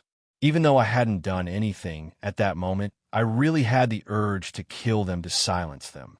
On the second day, fine then, I was now the rumored elven hunter. I was truly wronged. Chapter 698. Roland's unfailing law of luck stated that when two unlucky individuals were together, a third unlucky individual would soon appear. In order to not become the third unlucky individual, I chose the wisest way to deal with this situation. I've left the potion here. You guys can decide who needs it. I'm going out for a stroll. That's right, I ran away. I had never run away before, but this time I was truly afraid. I ran away, not only because I was afraid of the fire elementalists and the increasingly exaggerated rumors, but also because of my own personal law of luck. If I got too close, the unluckiest person would most likely be me. And if I got too unlucky this time, I would actually be quite happy to watch Kolos and Victoria have some fun, but it would be a tragedy if I personally did it. As for Princess Peach, Renee would continue to be the scapegoat. If I run away, at least the potion won't splash on me. If anyone else gets unlucky, Tisk, it's fine as long as I'm not the unlucky one. I'll even be able to laugh at them. It seemed that we had come to a mutual understanding. No matter how things developed, Victoria and Kolos would have an incredibly low chance of succeeding. I unhesitatingly stepped into the fire elemental plane. I wouldn't be so unlucky if I went to another plane. I also needed time to polish up my combat techniques so that I could break through as soon as possible. Separation Blade. I reached out with my hands and took a deep breath. What I blew out were countless shards of ice blades. Endless ice blades devoured everything before me. Any creature that walked too slowly, no matter if it was a lava giant or a fire elemental, will be sliced into pieces by these ice blades. Meanwhile, the fire lizards suddenly crawled out of the sea of lava in front of me. Due to their militarized society, the fire lizards were either armed with spears or shields. There were more than 30 of them in an ambush formation waiting for their prey. This was actually a small army. Double Tornado. With a sudden wave of my hand, the spell model that I had prepared beforehand was activated. With me as the core, 2 ice tornadoes collided with each other and toward each other. Every living creature within a 30-meter radius of the tornado was struck and frozen by the ice tornadoes. The extreme cold of the snowstorm instantly turned the fire lizards into lizard ice. The flames on their heads and backs were extinguished, which meant that these half-elemental, half-physical creatures had died. There were still a few high-level Fire King lizards that were struggling at death's door in the cold. Fish. Before they could scream for reinforcements, ice arrows pierced through their foreheads, taking away the last of their lives. With a wave of my hand, the ice bow and arrow vanished into thin air. Now, there was nothing left around me. I had already cleared out the small fries, but the magma pool in front of me was still bubbling and giving off a fiery aura. That was probably the fire elemental plane.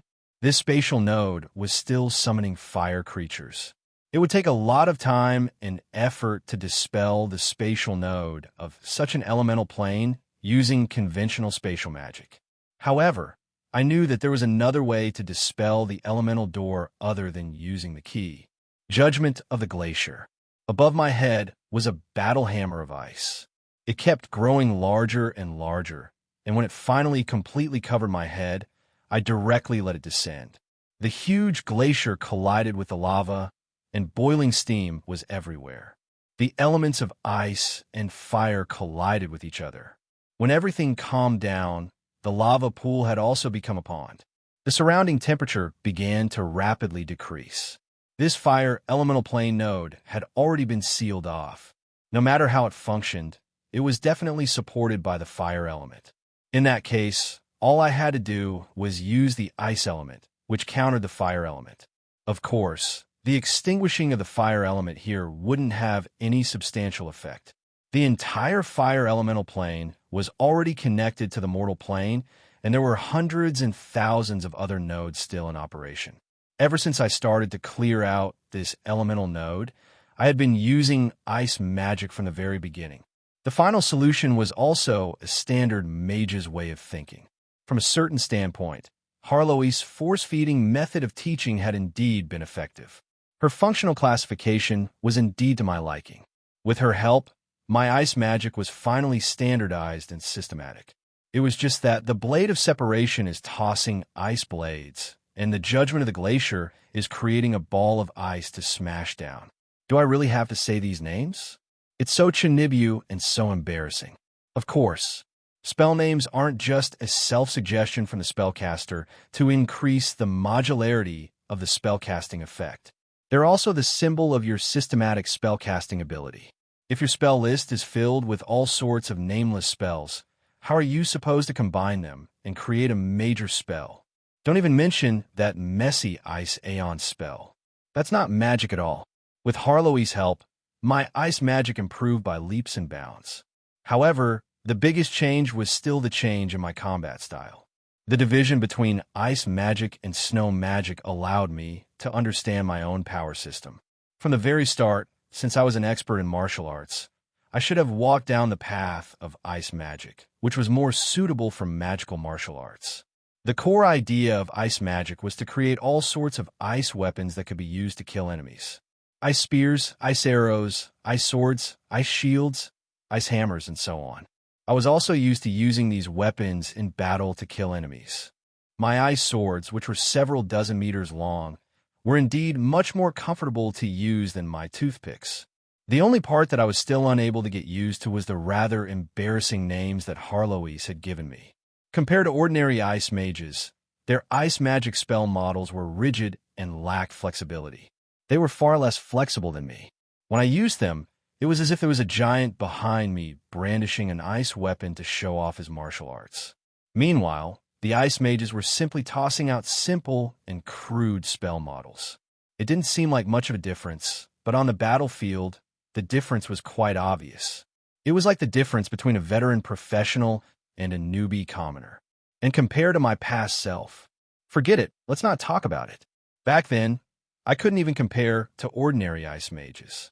As for the environmental type of ice magic that mainly used low temperatures to kill enemies, I had only mastered the spell models for ice tornado, avalanche, hailstorm, and other common ice and snow calamities.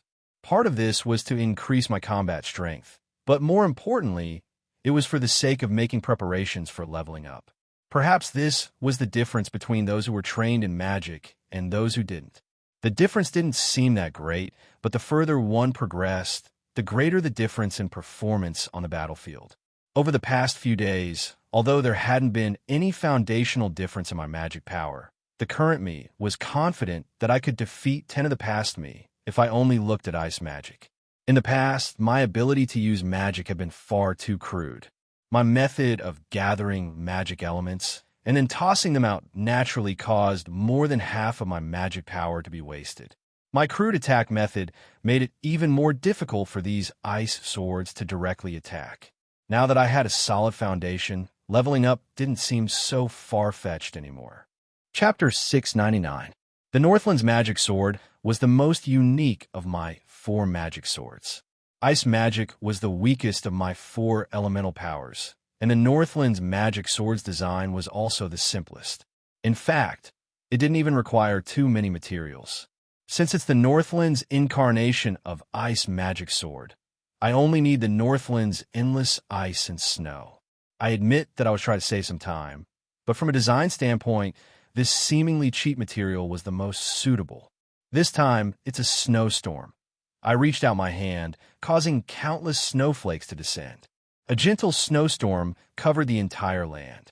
The endless snowflakes seemed beautiful, but were actually incredibly fatal. All fire creatures within the range of the snowstorm were affected by the low temperature and gradually lost their most basic life force. Meanwhile, a large club made of ice crystals appeared in my hand. That's right, this was a large ice crystal club that was more than 2 meters long. Judging from the model, it was obvious that the ogres would use it. The moment it appeared, it almost crushed me. Asterisk clang. Asterisk, however, under the fierce impact, cracks appeared all over the lava giant's body. It trembled and collapsed, returning to its elemental source. This was already the 3rd ice elemental lord that I had hunted down. From a certain standpoint, this myth-ranked weapon of ice was basically the natural enemy of fire elemental creatures. Suddenly, the snow stopped. Next, a layer of white frost appeared on the ground, covering all life as water froze into ice. Life swiftly came to an end. Firewall. Fortunately, the silly cat on top of my head reacted quickly enough. She instantly ignited a wall of fire that dispelled the frost, allowing us to survive. Meanwhile, the ogre ice crystal club in my hand transformed into a short sword that was less than half a meter long. The ice crystal was transparent, and there seemed to be something hidden within it. Upon closer inspection, I discovered that there were cracks on the ice crystal. The cracks continued to expand until the entire ice blade completely shattered. Asterisk clang. Asterisk, this was the sound of a mirror shattering. All the ice and snow in the world disappeared with this sound as everything returned to the scorching land of fire. How many times has it been transformed? The fourth time. At most 4 times?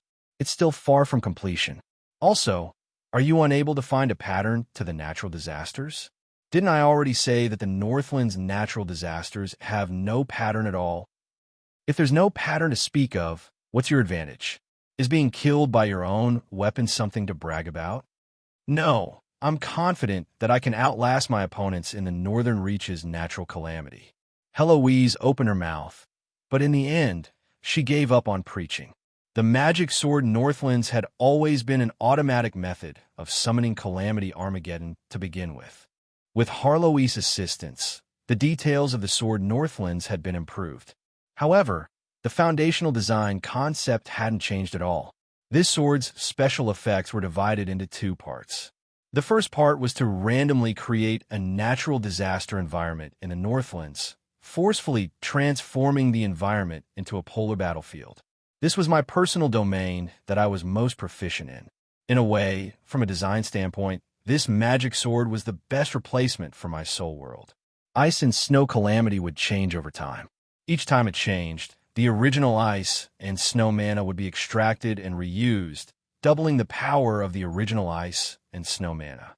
Conservation's theoretical results. The other reason was probably the only special privilege I had in this region, which was to randomly create an ice and snow weapon for me. The ice and snow weapon's power level was probably above that of an ordinary myth-ranked weapon. The only way to close this place was to destroy the ice crystal weapon that was the core of a natural disaster. No matter if it was me or the enemy, this was the only way out.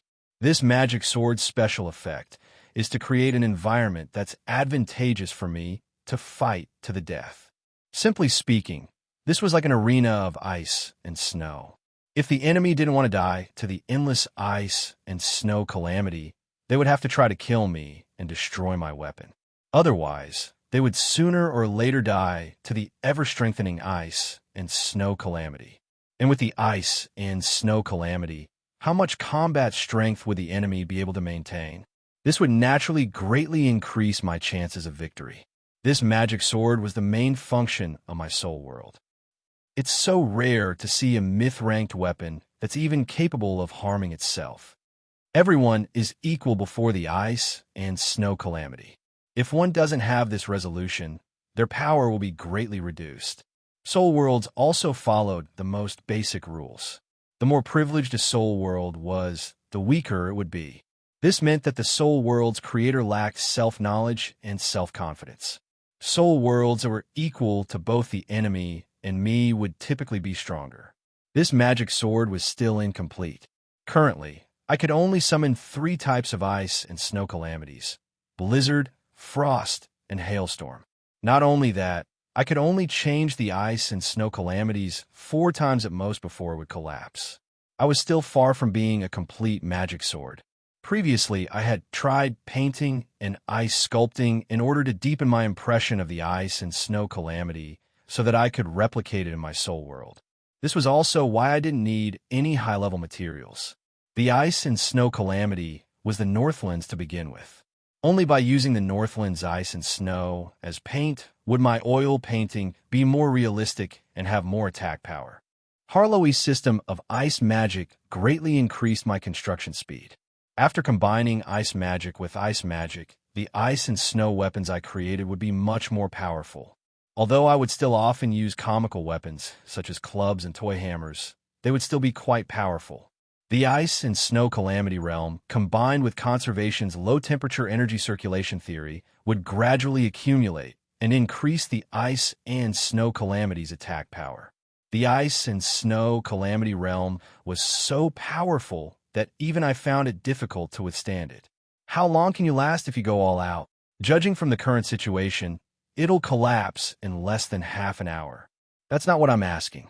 I'm asking how long you're confident you can survive in the ice and snow calamity realm after your magic sword is completed. You've already seen the most fatal part of the ice and snow calamity realm. The ice and snow calamity's power is like a rolling snowball, and the constant low temperature will be fatal to me. If I can maintain this level of power, I'll definitely die within 5 hours. If I encounter the most fatal types of ice and snow calamity at the very beginning, it's even possible for me to instantly die. What a great suicidal weapon. I won't deny it, but I'll do my best to survive longer than the Northland's ice and snow calamity realm. After all, there's no one more experienced than me when it comes to dealing with the Northland's ice and snow calamity realm. According to my design theory, I would need to create at least 10 different types of ice and snow calamity realm, as well as solidify and increase the power of my ice weapons. All of this would require time and ice magic. This was also why the Fire Elemental Lords have been having such bad luck recently. The Fire Elemental Lords' spoils of war had all become nourishment for my magic sword Northlands, which it devoured bit by bit. But, judging from the current situation, it would still take some time before it could completely break through. That's quite fast already. You easily broke through to semi-god. Easily? Alright, don't glare at me. I know that compared to you, a 10,000-year-old myth rank, breaking through to semi-god is much easier, right? Harlois, have you finished designing your myth-ranked weapon? Take a guess. I shook my head and gave up on this pointless guessing game. Harlois had accumulated far too much, and I had no idea what her choices would be. I had rested enough and gathered ice in my hand. A new ice and snow calamity was about to descend, causing the entire ground to shake. This time, I was challenging an avalanche. Little insect, last year has found you. You actually dared to kill the Fire Elemental Lord's brother? You're dead meat. A lava giant came out of the ground, transforming the entire ground into a pool of lava. Ice and fire clashed once again. All right then. It would seem that the ice and snow calamities I created weren't the first to arrive. There was no need to look for the Fire Elemental Lord anymore. He had come to me of his own volition. Chapter 700.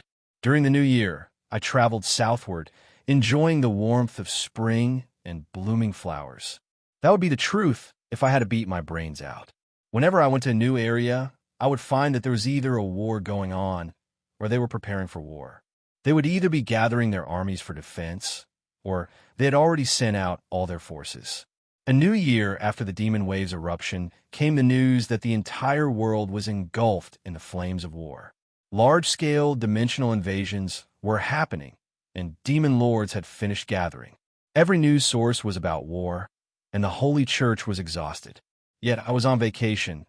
Yep, I had indeed searched everywhere for traces of Cavendish, but I couldn't find any better clues.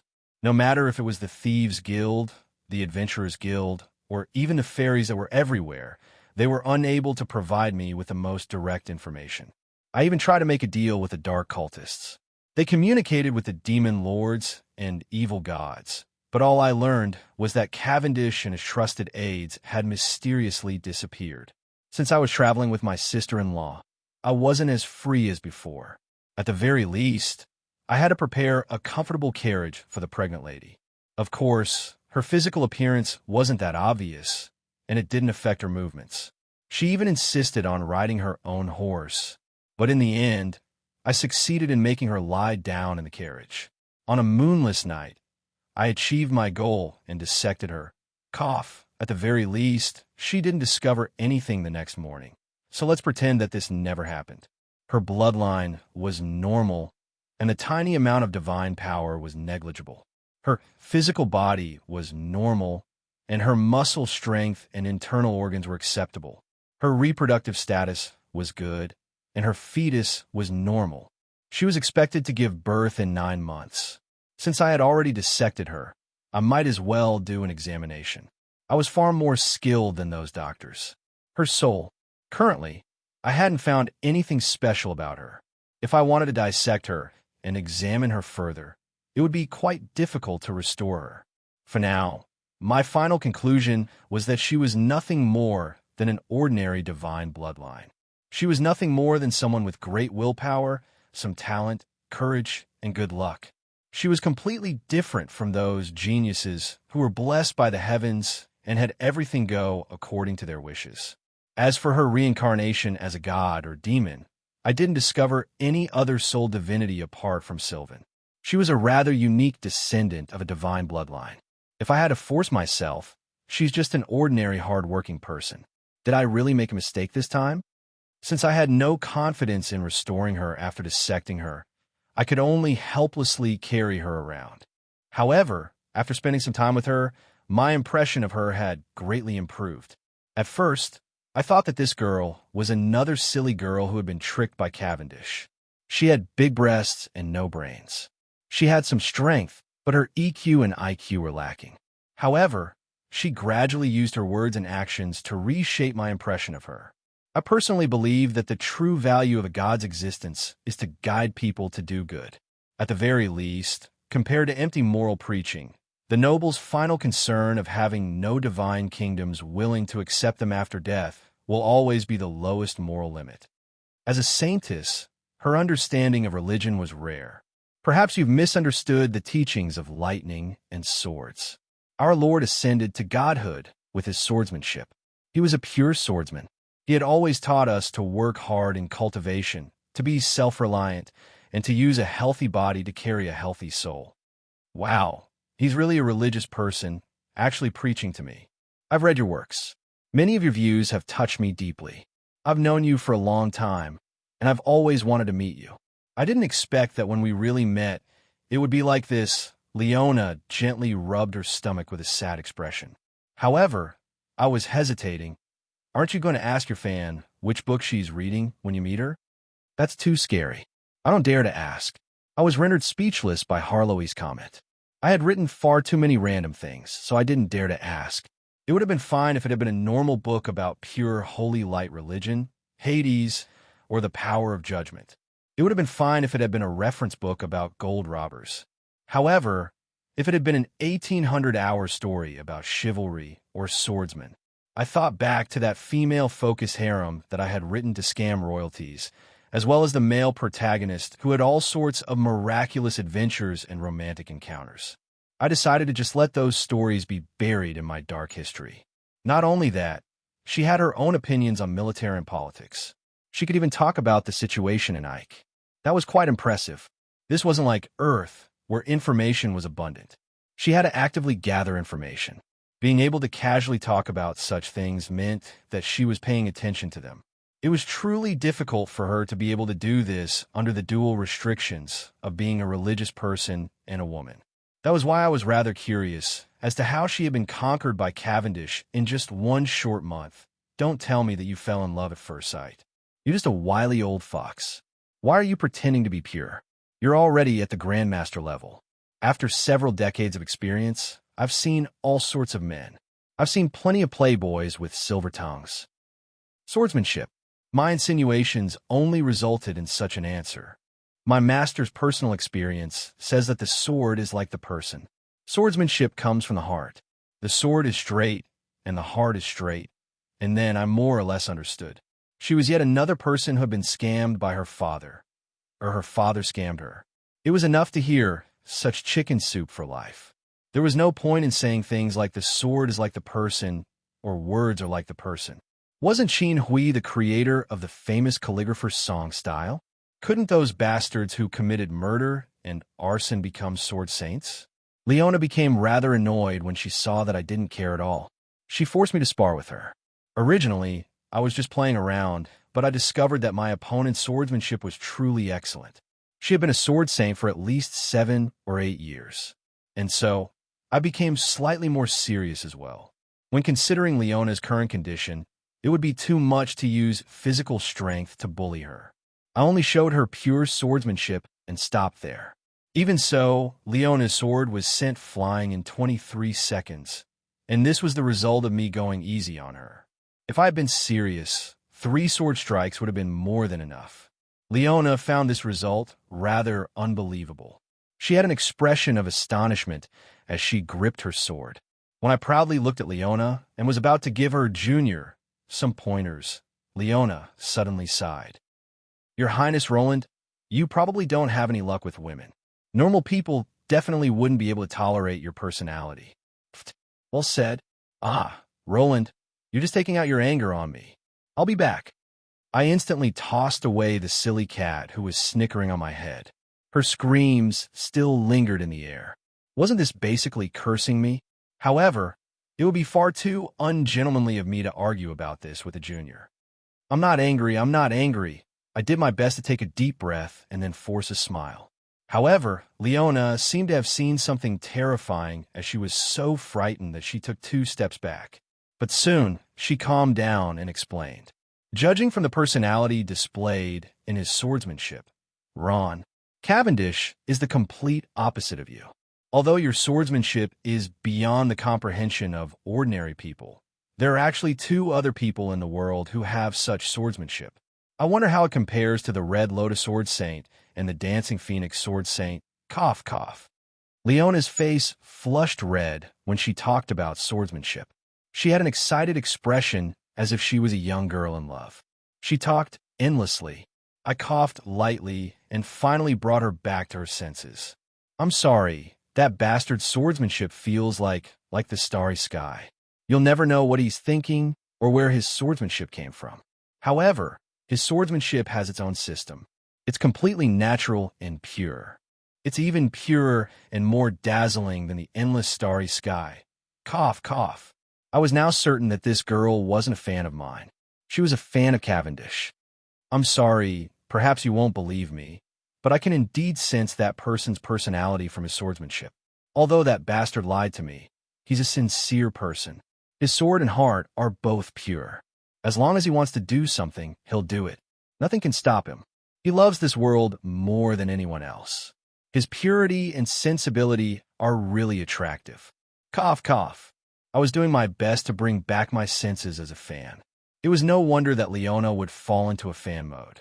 If she kept coughing like this, I would need some throat candy. His swordsmanship comes from his instincts and his heart. It's a display of his nature. Your swordsmanship is purely man-made.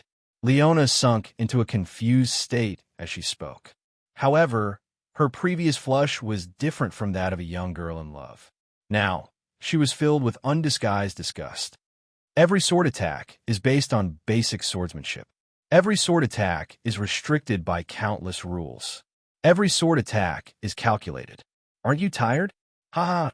I turned around and then kicked the silly cat, who had returned at some point and was now rolling on the ground. Although the basics of swordsmanship are to see through the enemy's weaknesses and use their strengths to counter their weaknesses, you're probably the only person in the world who can do this. You perfectly follow the rules and perfectly force your opponent to make mistakes. You're so perfect that it's nauseating. Leona's mouth really did twitch twice. It seemed that she really wanted to vomit. I understood now. Leona was truly a sword maniac. She actually vomited. This was probably morning sickness.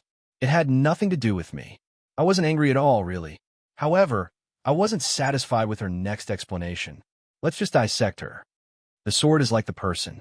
With such swordsmanship, you must be incredibly self-centered.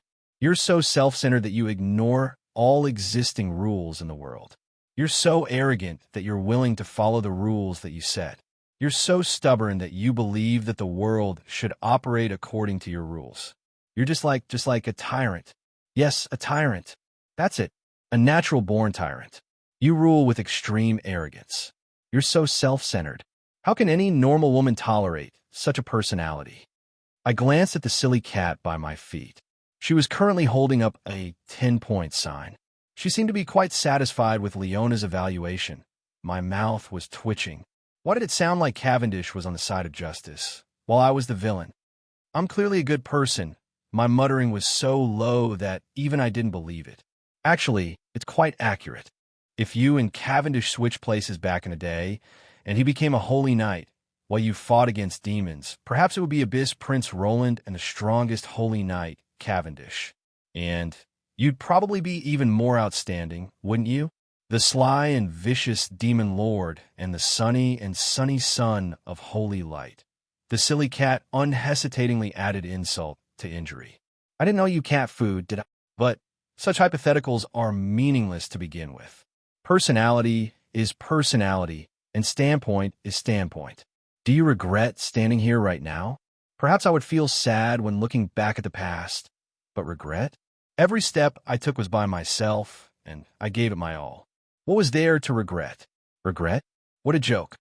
If you ask Cavendish this question, he'll probably say the same thing. Since you don't regret it, then what's the point of worrying about such things? I nodded, but then shook my head. He hasn't evolved to the point where he knows what regret is. But right now, I really hope that he will regret it.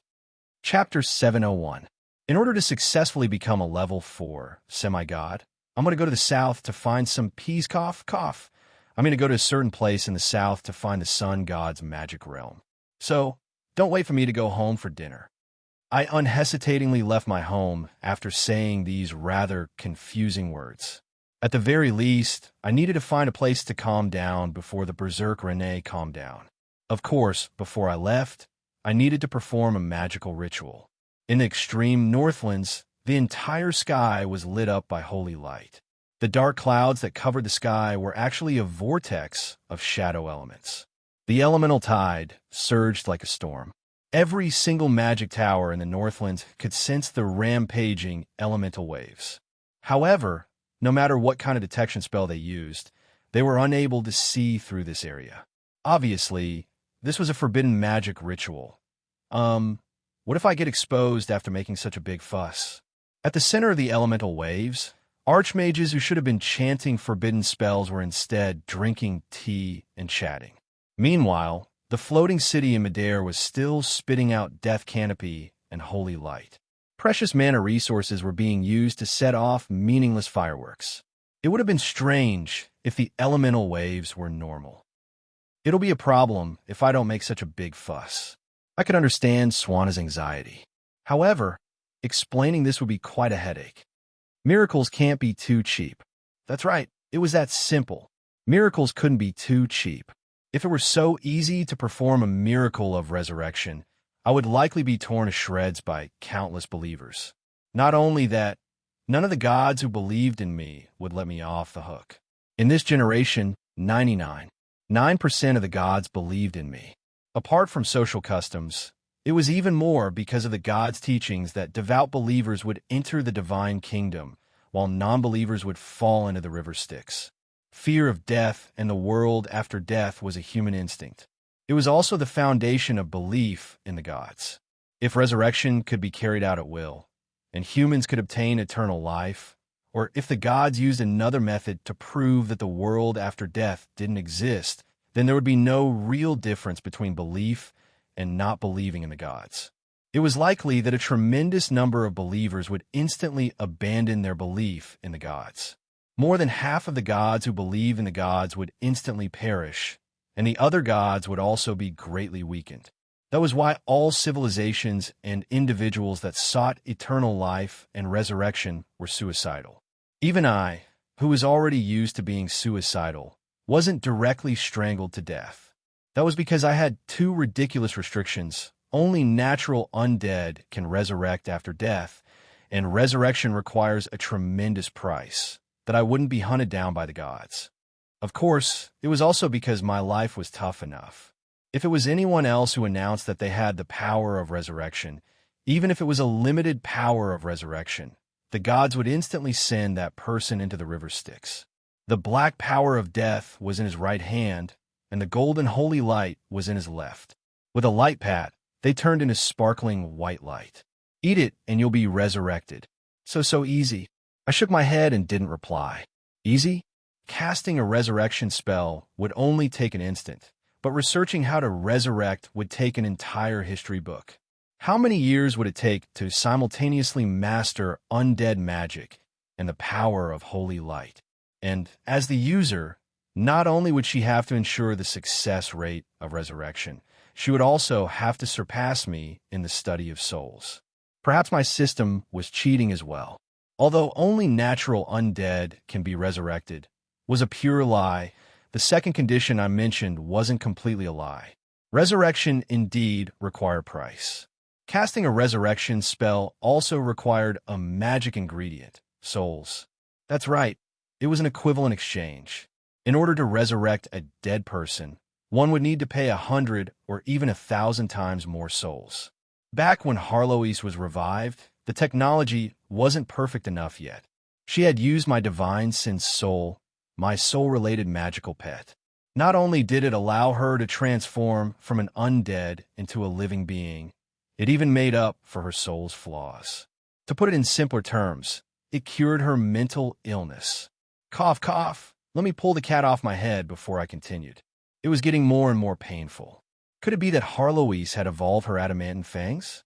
The living and the undead didn't seem very different, but there was actually a foundational difference. The undead were the remnants of the living.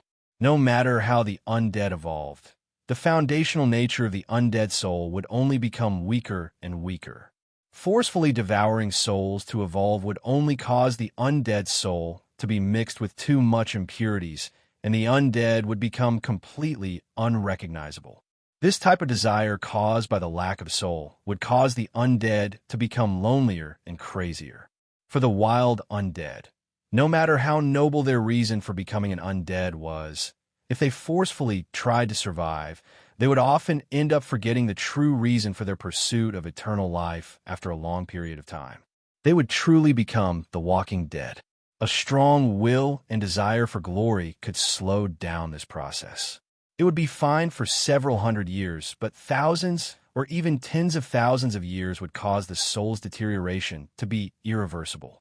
As for the living, before reaching the end of their lifespan, they would always be changing and evolving. They would be active, unpredictable, and self-sufficient. They would be on an upward curve. Knowledge and the elements would become their nourishment, helping them to continuously grow and mature. Only when they reach the end of their lifespan would they become completely fixed and then enter a downward curve.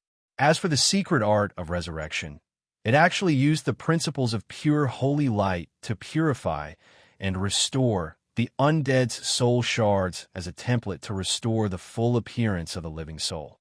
Then, using undead magic's ability to manipulate souls, I would use high-quality soul shard from the living to make up for and reconstruct the undead soul. That's right, resurrection was the twin miracles of holy light and death. It was a simulation of the cycle of reincarnation created by the creator goddesses. It was also a cheating method to preserve the memories of the soul. From a certain standpoint, I had stolen the authority that only the goddesses of order and chaos should have. This was a byproduct of my research on the creation of the world of Hades. It was an unexpected coincidence, but from a different standpoint, it was a type of necessity. When I tried to explore the mysteries of the cycle of reincarnation and soul reincarnation, I would definitely obtain this knowledge. Swanna hesitated, but in the end, she swallowed the white light. Then, for a short instant, the banshee's soul body was still that of a ghost. There was no difference at all. However, we all knew that she had come back to life. This, in Swanna's eyes, the entire world had become different. The green grass was filled with the energy of life. The blue sky was so fresh.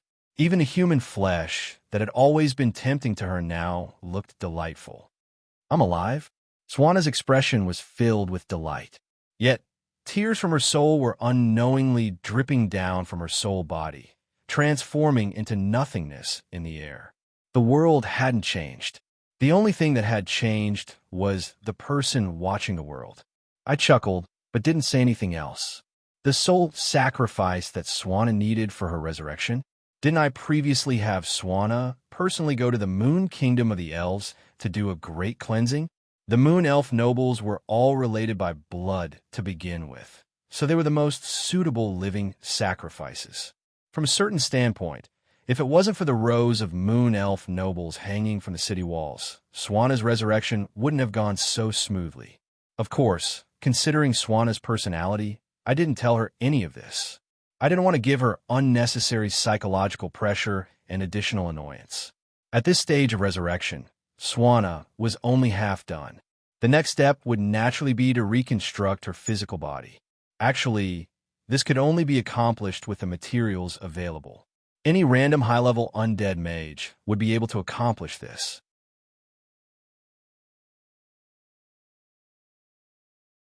Besides, her individual power level is rather weak, and she's too important. I'm really worried. If she dies again, she won't be so lucky as to become a natural undead. Reputation. What? A woman's reputation is probably even more important than her life. Who can guarantee that she won't encounter life-threatening dangers in her entire life? How will she be able to continue living if those messy things appear? A woman? Hee hee. What else did you do? I didn't do anything. I can swear on it. You didn't do anything? Harloise paused in surprise. Through our soul connection, she learned the truth. Indeed, I didn't do anything at all. All I did was keep my physical body's ability to change gender with my soul.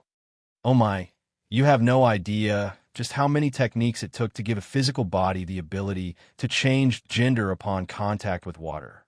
Even I had to spend so much effort in order to achieve this. Don't bite me, silly cat. I didn't intend to harm her. Let me explain. This is for the sake of the entire Elven Empire. Do you really think I'd be so bored? Of course. You're inhumane when you're bored. After a series of fights, I finally explained to the silly cat that I really wasn't doing this because I was bored. See, the other superior elves are still fine, but the moon elf royalty is basically extinct. It just so happens that the moon elf nobles are famous for being suicidal. I'm really worried. I'm not doing this for the sake of the entire elven species, am I? You're worried that another group of bastards will appear who want to split from the moon elf family, right? The moon elves also have other royalty nobles, right? I think that you only trust Swana, and you intend to have Swana's descendant become the entire moon elf royalty.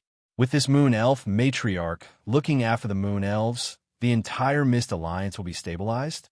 I fell silent for a moment. I wouldn't deny it.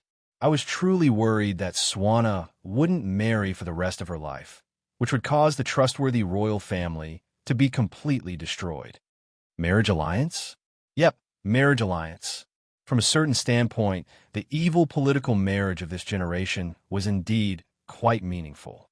If Swana was a male, no matter how many moon elves there were, they would probably all send their princesses to her. Swana was a female who could only marry once, while a male could marry many times. The more entangled the moon elves were, the more stable the royal authority would be.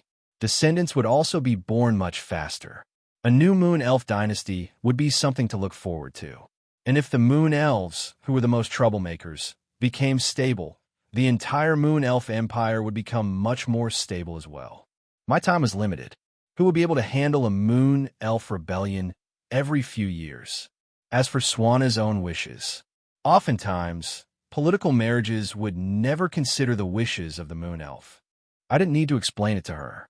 At that time, not only would many moon elves voluntarily become the bad guys, even Swana, who was the leader of the moon elves, would have the resolve to sacrifice herself. I was having a headache about the moon elves before. This coincidence has finally given me some attention. Harloise fell silent for a moment. Finally, she looked at me and spoke in a serious tone. You're such a bastard. You're going to go to hell. Ha! Even devils are dancing in the mortal plane. Aren't we in hell right now? Scheming against the pure and innocent Swana made both of us feel terrible. However, Harloise finally broke this silence. In that case, with your skills, it shouldn't be difficult for you to physically deal with Renee and that fatty, right? You're not hoping that Renee will do the same, are you? That fatty was innocently shot? What? I don't understand. I did my best to look at the sky and heard nothing. As for whether or not I had the skills, back in Sulphur Mountain City, I told you that it was just a minor surgery. How difficult could it be? Roland, you bastard. Tisk, silly cat. Do you want to know how cats die? They die for talking too much. Chapter 702. From a certain standpoint, I really didn't want to care about such a mess. But thinking about it from a different angle, it didn't really matter whether I cared or not. In terms of exploring life and souls, magical civilization wasn't necessarily behind modern technology. At the very least, due to the development of undead magic, things like organ transplants, human head transplants, and body parts that modern civilization viewed as difficult or taboo were no longer difficult. Stitched monsters were made from the body parts of dead bodies. Making the dead speak would seem like a miracle in modern technology, but in magical civilization, even a novice, undead acolyte would be able to do it. Moral theories that should have been restraints were meaningless in front of the power of a war-torn world. The result of having no taboos was that you would go too far. Chimeras were made from the body parts of living humans and the organs of wild beasts. Flesh and blood puppets were one of the most common magic puppets. In the eyes of mages, it was never difficult to reconstruct these life forms, not to mention just changing a single organ. All right, the reason why I digress so much is because I want to point out a fact that everyone has overlooked. I'm not the only necromancer. Transforming, changing limbs, and so on, if you really want to do it, in this world, it's actually not difficult at all. As for the difference between surgical transformations and magical transformations, as long as the technique was perfect and there were no side effects, it would be the same as being born beautiful and having plastic surgery. At any rate, it was just a psychological difference, and I wouldn't be able to tell the difference myself. If I had to say, my system was being too polite. If it was me, I would have just given that man a birth control operation like how I would treat a pet that kept barking all night. Cough, cough, I digressed. At any rate, I had already left the Northlands. As for Swana and Renee, they would naturally be in charge of their own futures. There were plenty of undead mages in the Northlands, and I wouldn't be needed. And I had plenty of things to worry about. Cavendish. It would be quite easy for my soul connection to leak information, but I didn't hide my worries. Yes, that's what I'm most worried about right now. Besides, he's searching for the deepest part of the chaos abyss, where Cynthia's physical body is. That's too unsettling. The situation in the mortal plane was rather chaotic, but overall, it was still acceptable. Not only that, with the Hell faction and the Order faction's hard work, the situation was developing far better than it had been in the game's history. If they still couldn't overcome this crisis, then there was nothing more I could say. No, more accurately speaking, there was nothing I could do. But there's one thing that I've been worried about from beginning to end. Yes, it was Cavendish. Just what did he want to do? Just what did he do? What did he want? Currently, he was at the peak of all living creatures. If he wanted power, beauties, and wealth, he only needed to reach out his hand. If he wanted to enjoy war and slaughter, he could directly enter the mortal plane. In fact, if he suddenly turned over a new leaf and hoped to see world peace, with his strength and influence, his chances of success wouldn't be low. Even if he wanted to conquer the world, I could understand. That brat was used to having a brain cramp. There was nothing he couldn't do. And now, no matter if it was my spies in the Chaos Abyss or the information I exchanged with the gods, I couldn't find any trace of Carwin's. A powerful main god had disappeared from the entire multiverse together with several of his most trusted aides. And it had already been nearly 4 months since they disappeared. The most terrifying thing was the unknown. This is the feeling of not being able to find anyone when the map is completely lit up. It's like when you have 200 units of Manuses and are ready to go out to crush the enemy. But you always feel like the enemy has prepared 2 battalions of aircraft carriers the moment you step out. Those who don't play RTS probably won't understand this, but it does feel good. It wasn't scary to have a powerful enemy. What was scary was not knowing what they wanted to do or what they had already done. To be honest, with how much information was kept secret, I estimated that not a single one of Cavendish's subordinates knew what their master intended to do. Currently, the only 2 things he had done were search for the deepest part of the Chaos Abyss and make the Holy War proceed as planned. It would be quite difficult to guess his true goal from these 2. It wasn't that I didn't have any guesses, it was that there were far too many guesses, and it was impossible to determine which one was true. Stop scaring yourself. If even half of your guesses were true, this world would have been destroyed long ago. Since we're still alive and well, that means that he isn't that crazy. I nodded and didn't say anything else. However, the anxiety in my heart refused to fade. While the forbidden spell was weak, I had sent out countless spies to exchange information with the gods I was close to. However, I had never been able to obtain any useful information. Now that I had some free time, and I had also gathered all the myth rank materials, I only needed some time to level up. I had regained my freedom, but I was no longer able to patiently wait for news. Since I couldn't obtain any information, I had to find it myself. By the way, where should we start searching? Harlow's words were quite simple, but also quite practical. This would be like searching for a needle in a haystack. I really didn't know where to start. My spies in the Chaos Abyss were unable to find Harlois, and the Fairy's omnipresent information network was also unable to find Harlois. It would be completely meaningless to search anywhere. Let's go find your father first. Perhaps he'll have some information. Or should we go to the south to find that mirror? I could only take things one step at a time. First, I would break through to semi-god rank. I had enemies all over the world, and it would be hilarious if I didn't die for no reason. Right? Could he be in the mortal plane? Look at the Chaos Abyss. It's impossible to find him. It's possible that it's dark under the lamp. That's possible, but it's unlikely. You know about the Star Net, right? The two gods of the River Styx and the Chaos Abyss are currently monitoring the entire Star Net. They'll only know if someone enters the mortal plane. Yet, they said that they didn't see any reactions similar to what Cavendish did. I shook my head. It was highly unlikely that Harlois was in the mortal plane. The water here wasn't deep enough yet.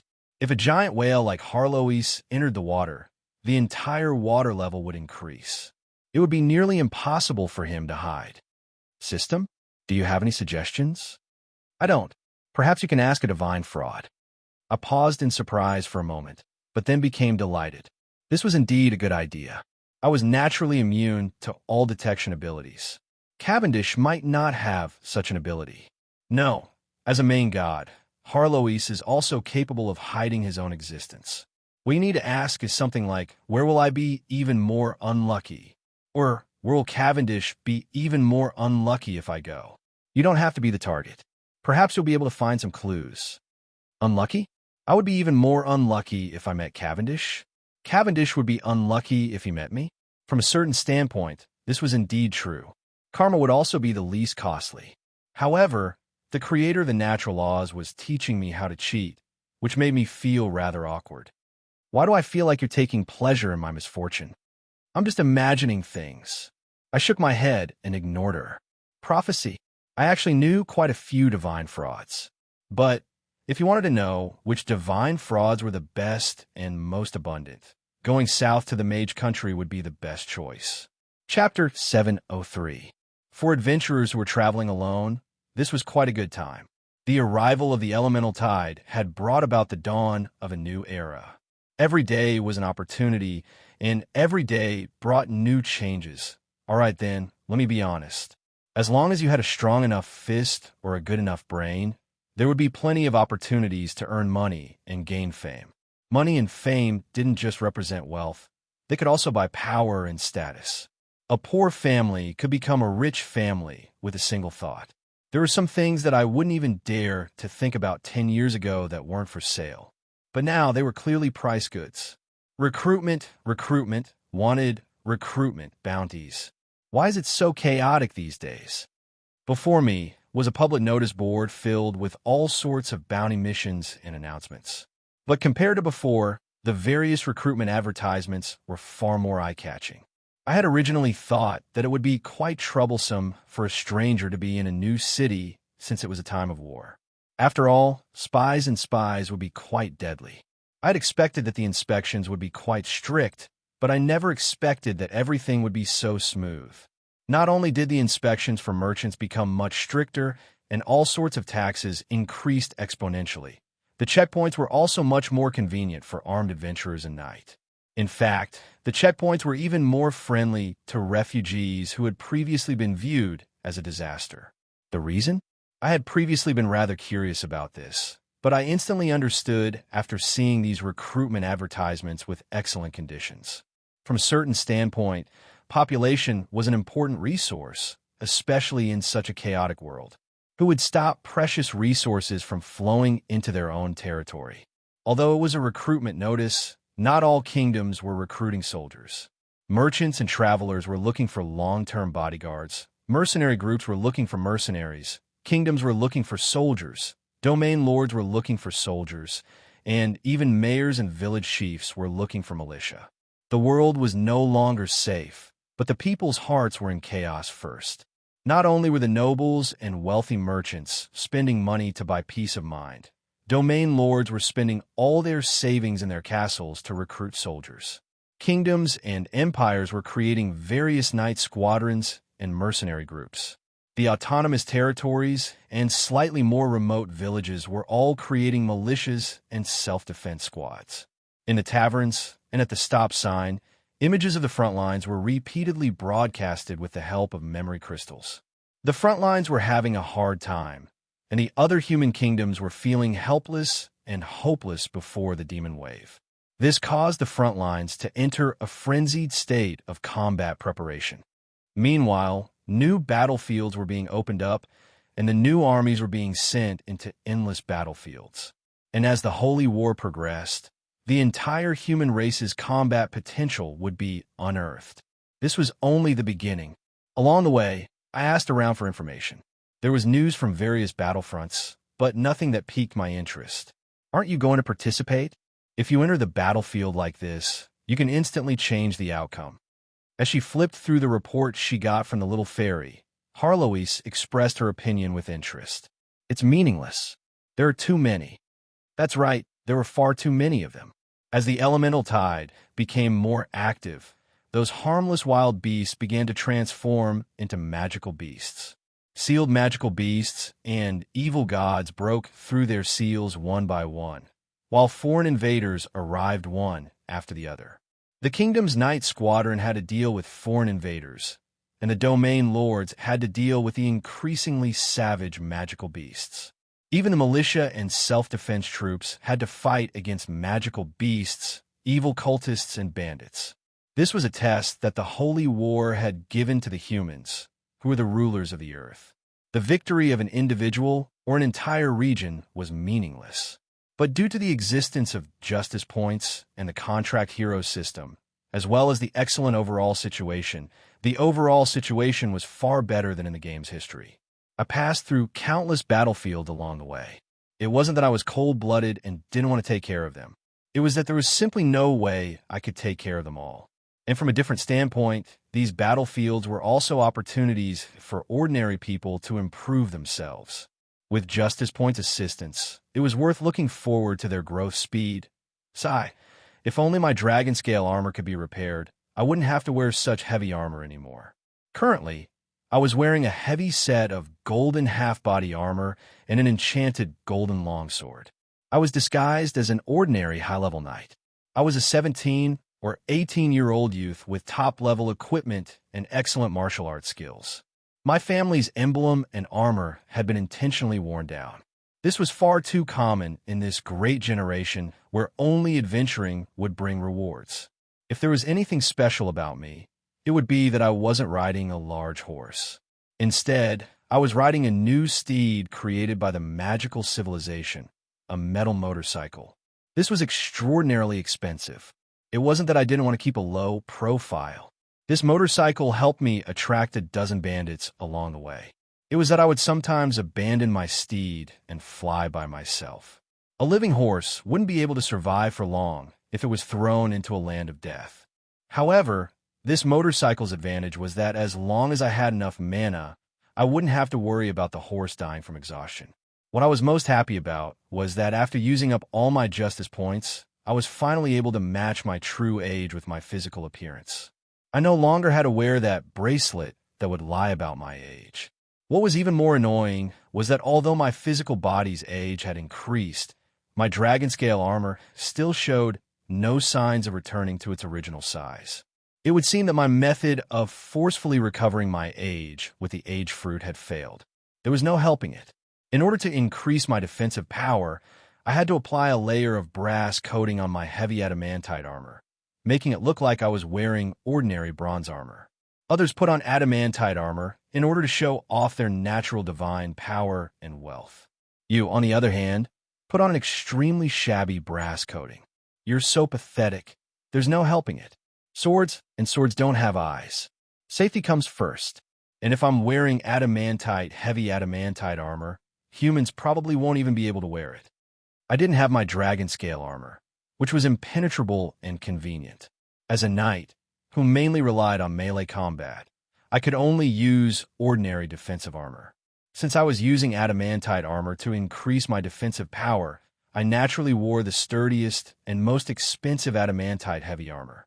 The adamantite's high density made it incredibly sturdy.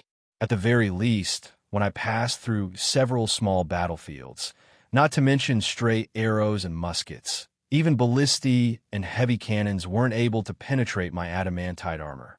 The only downside was that the heavy adamantite armor was far stronger than an ordinary human's physical strength. Even my Daybreak War commemorative adamantite number 59, Iron Horse, was somewhat unable to handle the weight of this adamantite armor. Wherever I passed, there were obvious tracks left behind. In some places, the roads were so bad that the adamantite armor would crush the road, causing the Iron Horse to sink into the mud. Is it overloaded? The road's been crushed. Be careful that the domain lords come after you for compensation. At the very least, take off your armor when you're in the city. It's like you're suffering from paranoia. At the very least, I'll think about it after this period of time. In this place, paranoia really isn't a fake thing. We were currently in the Stanley Orthodox country. On the world map, this was nothing more than a small country that would be difficult to find if you didn't look carefully. However, this country was the core of the Northern Divine Battlefront. Not only were the Holy Church's high-level cardinals stationed here, there were also numerous Knight Squadrons and Angel Squadrons stationed here. Ever since I entered the Stanley Orthodox country, I had already run into more than 10 temporary checkpoints. And as long as it was someone from the Northlands, the checkpoints would be much more serious and complicated. Of course, I had a dozen identification names with me, and I could even smear Harlow-East fragments on my face to disguise myself. These simple checkpoints were meaningless.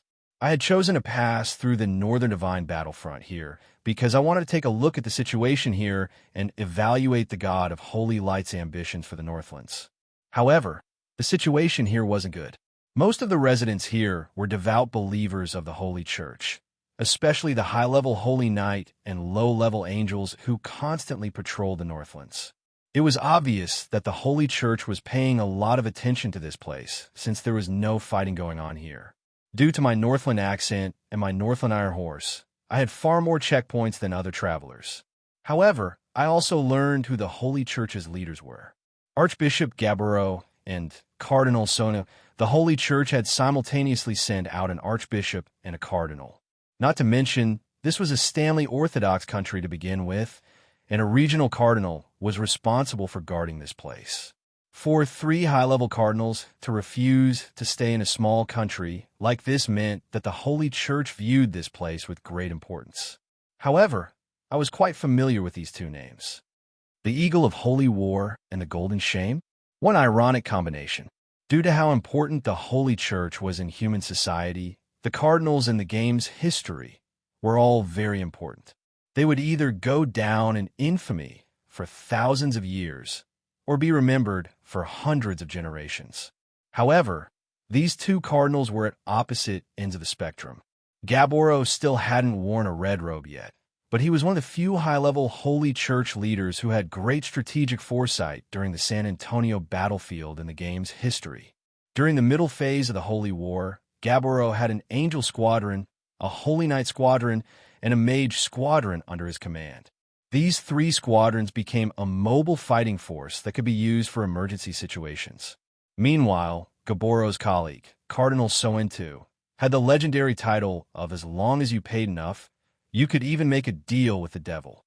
As long as Soentu was there, he didn't care about the battle at all, but he would definitely earn as much money as he could. Buying and selling military achievements was the norm here.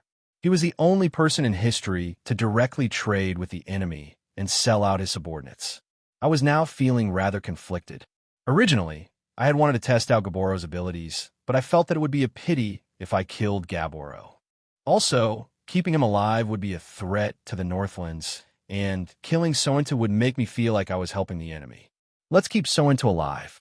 With him here, even if the Northlands' front lines are successfully sealed off, we can still use money to buy a way out from him. Locusts were quite annoying, but might be a good thing if they were on the enemy's side. The Holy War was still in its early stages. The Cardinals hadn't experienced any trials yet, and Soentu's true nature hadn't been exposed yet. As an expert in internal affairs, Soentu was probably the true leader of the Holy Church. As long as nothing major happened, Soentu would likely remain here forever. In that case, I should even think of a way to help him obtain some political achievements so that he could stabilize his position. As for Gaboro, I should keep him alive for now. No, he's one of the few awakened in the Holy Church. Perhaps I can have a chat with him. Chapter 704. As one of the higher-ups of the cult nation, Habalo was very low-key and rarely appeared in public. He was in charge of military affairs and the setting up of the defensive line. He should be in charge of the daily patrols and patrols of a night regiment. He was a busy man. Just sneak in and wait for him in his room. Isn't that how secret talks are done? Harlois made it sound so simple, but I didn't have the ability to sneak around as mysteriously as the silly cat. It was better not to do something as foolish as sneaking around while carrying several 100 kilograms of heavy armor. The moment I was discovered, the Angel Squadron and high-level Holy Knight would surround and kill me. Even I would have a headache. I thought about it. I might be mistaken for an assassin if I were to sneak into a meeting. But then I suddenly understood. Do you think I'm stupid? I could have just sent an invitation card. That's right.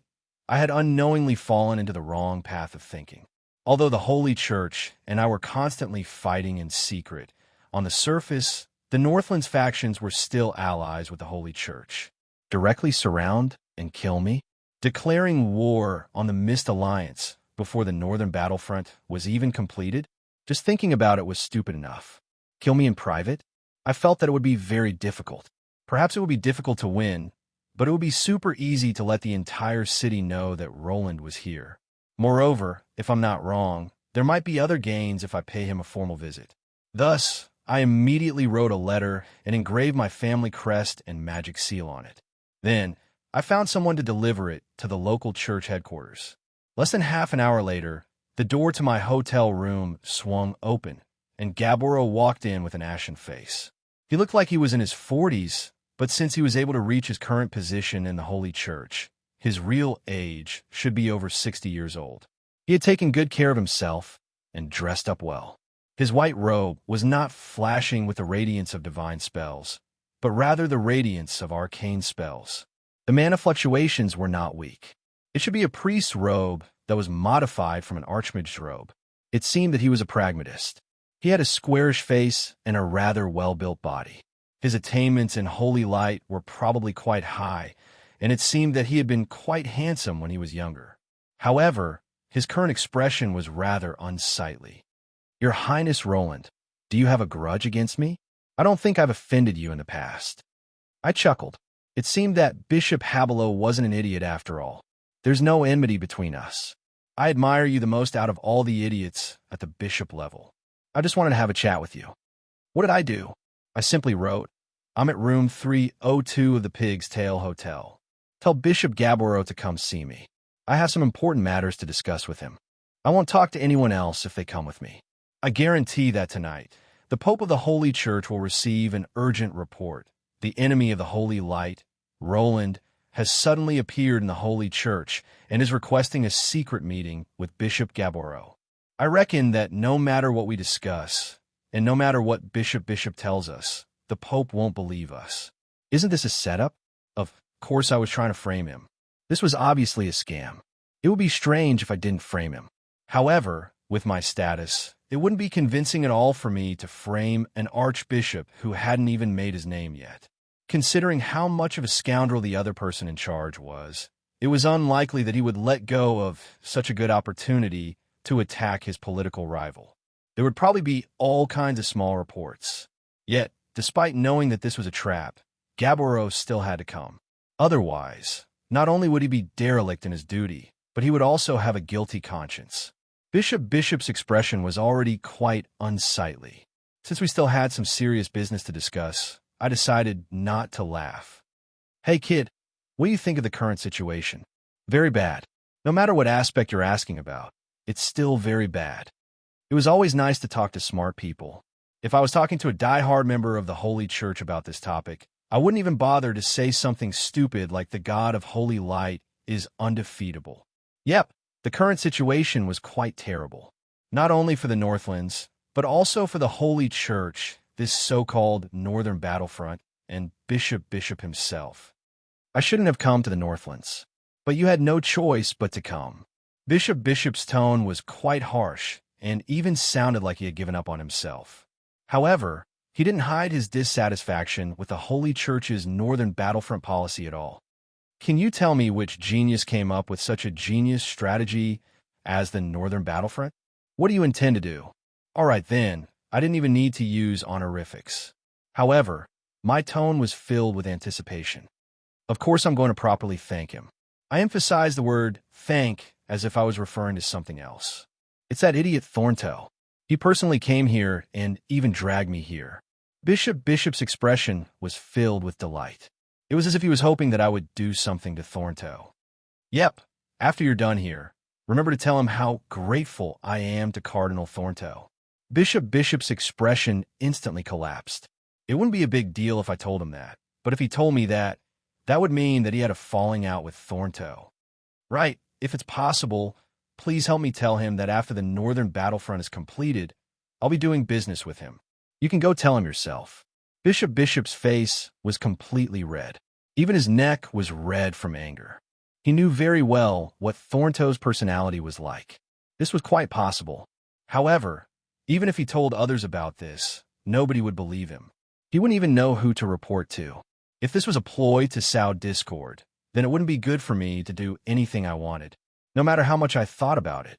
I could only keep it to myself. Looking at the other party's sullen expression, I found it even more hilarious. Perhaps this was the so-called loyal minister in troubled times. While his colleagues were still living in a dream, pretending to be asleep was far more comfortable than being the only one awake. She was quite devout in her faith, and she was also quite loyal to the church. I had no intention of trying to poach her away from me, because I didn't like to bang my head against a wall or waste my breath. But if she used this incident as an opportunity and was forced to change sides due to internal strife, then don't blame me. I regret coming to see you. The more he thought about it, the more vexed he became. He was probably so angry that he was about to cry. It's too late. I smiled as I took out a stack of books and documents. I really did have some serious business to discuss with the higher-ups of the Holy Church. Quotations from Estrada? What? Did teachers say these things? I really didn't expect that this person is actually my junior brother.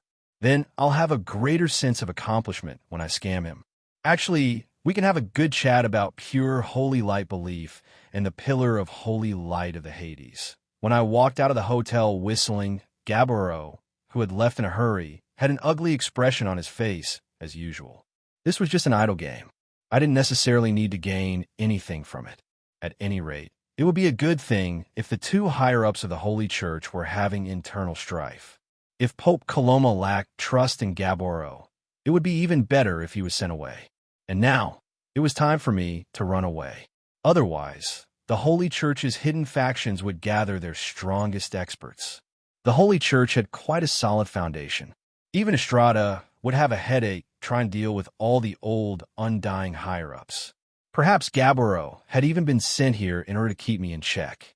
There were also the bounty hunters who would be everywhere. Even if they weren't too difficult to deal with, I didn't want to get involved. It seemed that the bounty on my head was more than enough to build an entire city. Tisk, it's still safe in the city, but I'll be unlucky if I go out. And so, the moment I left the city, I unhesitatingly summoned the floating mage Tower Yonya City. Chapter 705. While Roland was busy searching without any clues, his brother, Cavendish, wasn't in a good mood either. Right now, he was standing on a special area without the power of the Abyss. This was a certain secret realm on the 33rd level of the Abyss, but it was actually the deepest part of the Abyss. Above his head was an endless flight of stairs, but Cavendish was sulking as he stared at the pitch-black void gate. Everything went smoothly in the beginning. He obtained the information about entering the Abyss from Cynthia's soul fragment. But then he was blocked by this void gate. This gate was formed by Cynthia's divine power. It was also her final line of defense. Only she could pass through it. At first, Cavendish thought that obtaining Cynthia's soul would be enough to break through this line of defense.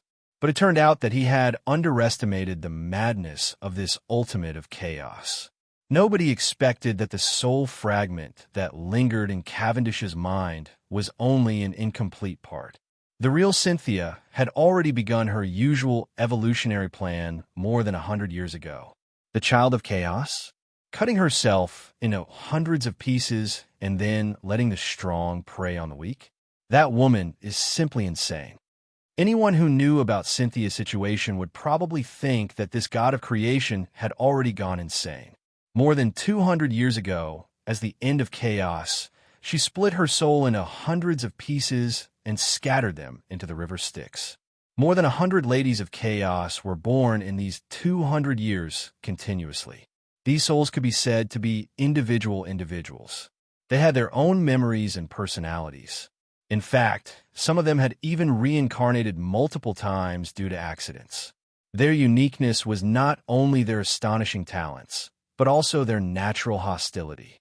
When two ladies of chaos met, killing and devouring were unavoidable. The winner would obtain everything that the loser had. In every holy war, due to the pull of karma, all the ladies of chaos would meet in the end. Some of them were human princesses, some were troll huntresses, and some were even social beauties of nobles.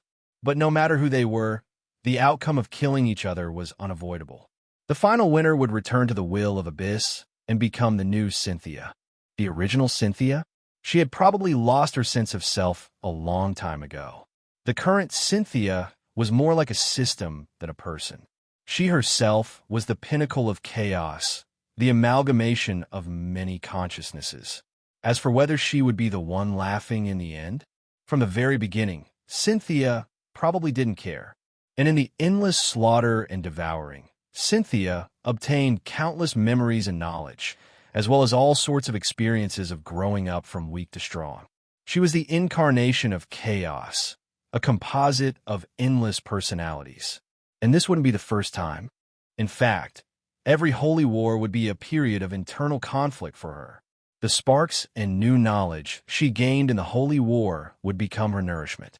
While her physical body was in a deep slumber, Cynthia, who had control over the cycle of reincarnation, had this cheat method to constantly grow and strengthen herself. The so-called will of the Chaos Abyss was only one of the most unique souls out of several hundred. She carried out her duties as the ruler of the Chaos Abyss, but she had no idea that she was only a part of the chaos system. The true task of the will of the Chaos Abyss was to scatter these soul shards into the river Styx 200 years before the Holy War began so that they could transform into a new generation of Chaos Girls. Only the final Chaos Girls would have the ability to break through this final defense and return to Cynthia's physical body to become a new collective. All power originated from the soul. This was the foundational natural law of the world of He.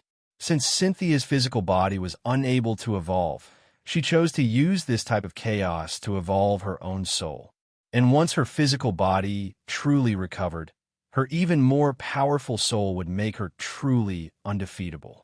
Every holy war would be a harvest feast for Cynthia. Not only would the souls of all who entered the river Styx nourish her physical body, the countless new knowledge and inheritances from her most brilliant generation would also make this creator goddess even more powerful. How many more Chaos Girls are there? 57. We're controlling a total of 13. 57 crystal lamps were faintly glowing on the walls of the void. Next to them, there were more than 200 extinguished crystal lamps. This indirectly proved that when Cynthia was at her craziest, she had created more than 300 Chaos Girls at the same time. And not all of them were female. Over the past 8 years, Cavendish had used the chips in his hands to actively kill the Chaos Girls who had yet to awaken. At least 50 Chaos Girls had directly or indirectly died by his hand. His current goal was probably to kill the other Chaos Girls and then transform the one he controlled into Cynthia. Then he would enter the Void Wall and find the physical body of the Chaos Abyss Goddess. Soon, more Chaos Girls will awaken. I want Donades and Deceiver to speed up the process and ignite the entire world with the flames of war. We want all the Chaos Girls to return here. Chapter 706. In a way, I was in a good mood, especially since I had gotten rid of all the troublesome matters. I knew that soon, the news that Roland had left the Northlands would spread, and people would come looking for me. but whether or not they would be able to find me would depend on my mood. Heloise's face-changing mask is easy to use, cheap, and can even help you grow taller. Recently, I discovered that Heloise's abilities were becoming more and more useful. Cough, the silly cat was baring her teeth again, so I had to be careful. Since I was here to gather information, I would go sightseeing at several places every once in a while. The local thieves' guilds, adventurers' guilds, and merchant guilds would all be well-informed. Those who weren't well-informed at all died. They would also have first-hand information, which would be quite useful. Those who didn't understand information gathering would often think that information gathering was about gathering information from all directions. As long as one had enough money and enough intelligence agents, one would be able to know everything. But actually, this was an extremely amateurish way of thinking. Snakes had their own paths, and rats had their own paths. Every profession required different information. The intelligence agents of the Thieves' Guild were all beggars and thieves. They lived at the bottom of society and collected a lot of information, ranging from the increase in the price of food to a certain noble lord marrying the 11th. However, due to the large amount of information, after being sorted out, there was only information related to power, money, and power struggles. Moreover, the source of the information was limited to the city, and it was limited to only one city. If one wanted to find a certain person in a certain city and investigate their background, it would be best to contact the Thieves' Guilds. This was a long-term and stable source of income for the Thieves' Guilds. But if one wanted to search for treasures, one would have to be careful that the Thieves' Guilds would take advantage of the Thieves' Guilds. It would be impossible to give these greedy thieves any information that involved important benefits. Meanwhile, the Adventurers' Guilds were the exact opposite. Apart from a small number of professional spies, most of their information came from adventurers who actively or passively submitted information. Although most of the information was unreliable, the Adventurers' Guild had a wide range of locations. In some areas where few people visited, the Adventurers' Guilds were the only source of information. Information about magical beasts, ruins in the wilderness, sightings in remote areas, and so on could all be found by the adventurers. However, the Adventurers' Guild's information had the same problem as the Thieves' Guilds. There was too much information, and it was difficult to tell the truth from the lies. Since the Adventurers' Guild's intelligence agents weren't professional enough, their situation was far worse than the Thieves' Guilds. However, the Adventurers' Guilds had a good reputation and could often hire skilled helpers. Half of the Merchant Guild's information came from buying information. The Thieves' Guild and the Adventurers' Association were their sources of information.